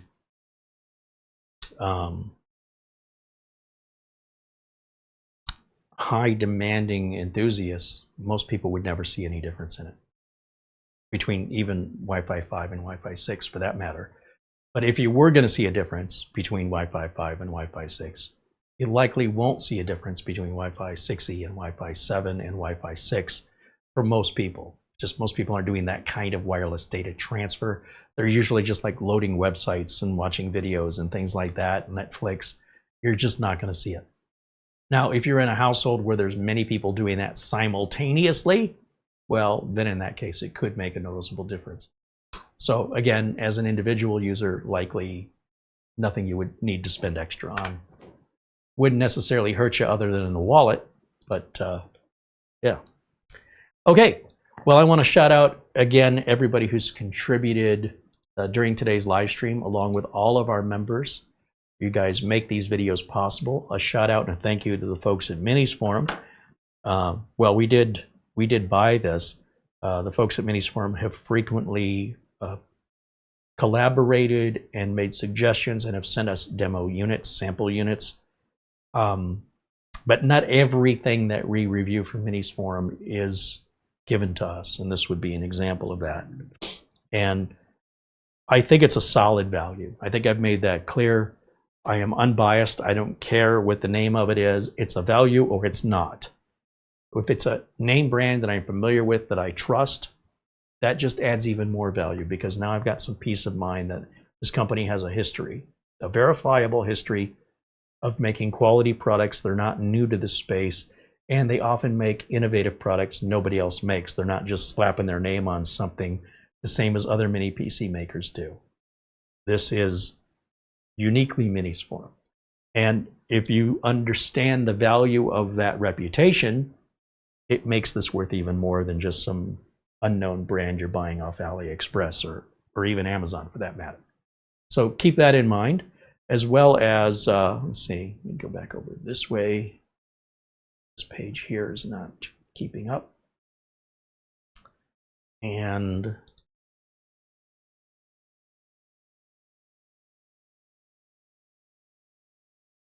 oh, I was going to go to my, to say thank you to everybody. Planet Cryos, thank you for your super chats. Daryl Loftus became a member today. Thank you, Daryl. Welcome into membership, my friend.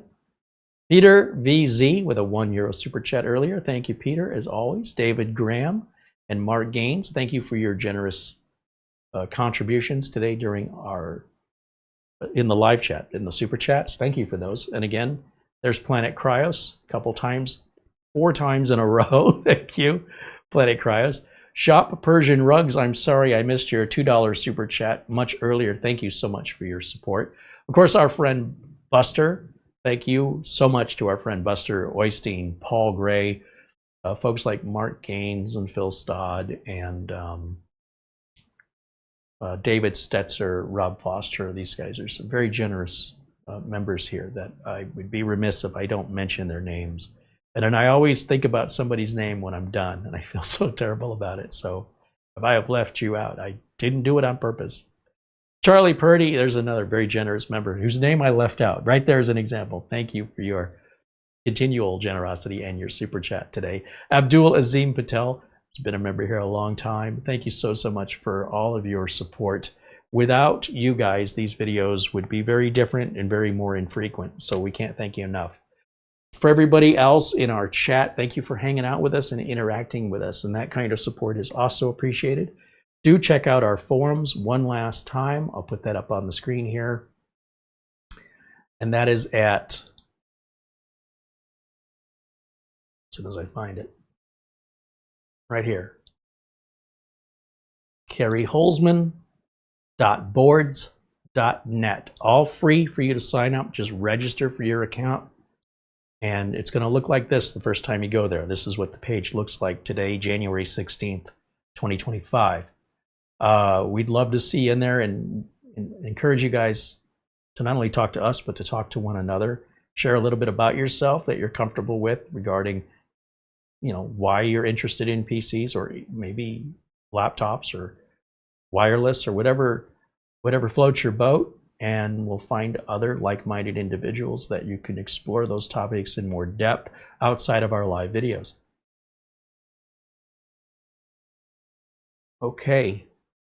Thanks again to our friends at Acronis, RoboForm, and Scdkeys. Scdkeys is where I go to buy license keys for Windows and Office.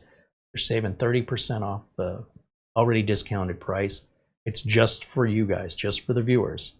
If you're going to buy a license key anyway, why not buy one for less money that is guaranteed with support that it's going to work, so you have peace of mind rather than rolling the dice on some unknown website where maybe you can get a better price, but you won't get a better peace of mind or any support compared to what is absolutely set in stone with Scdkeys.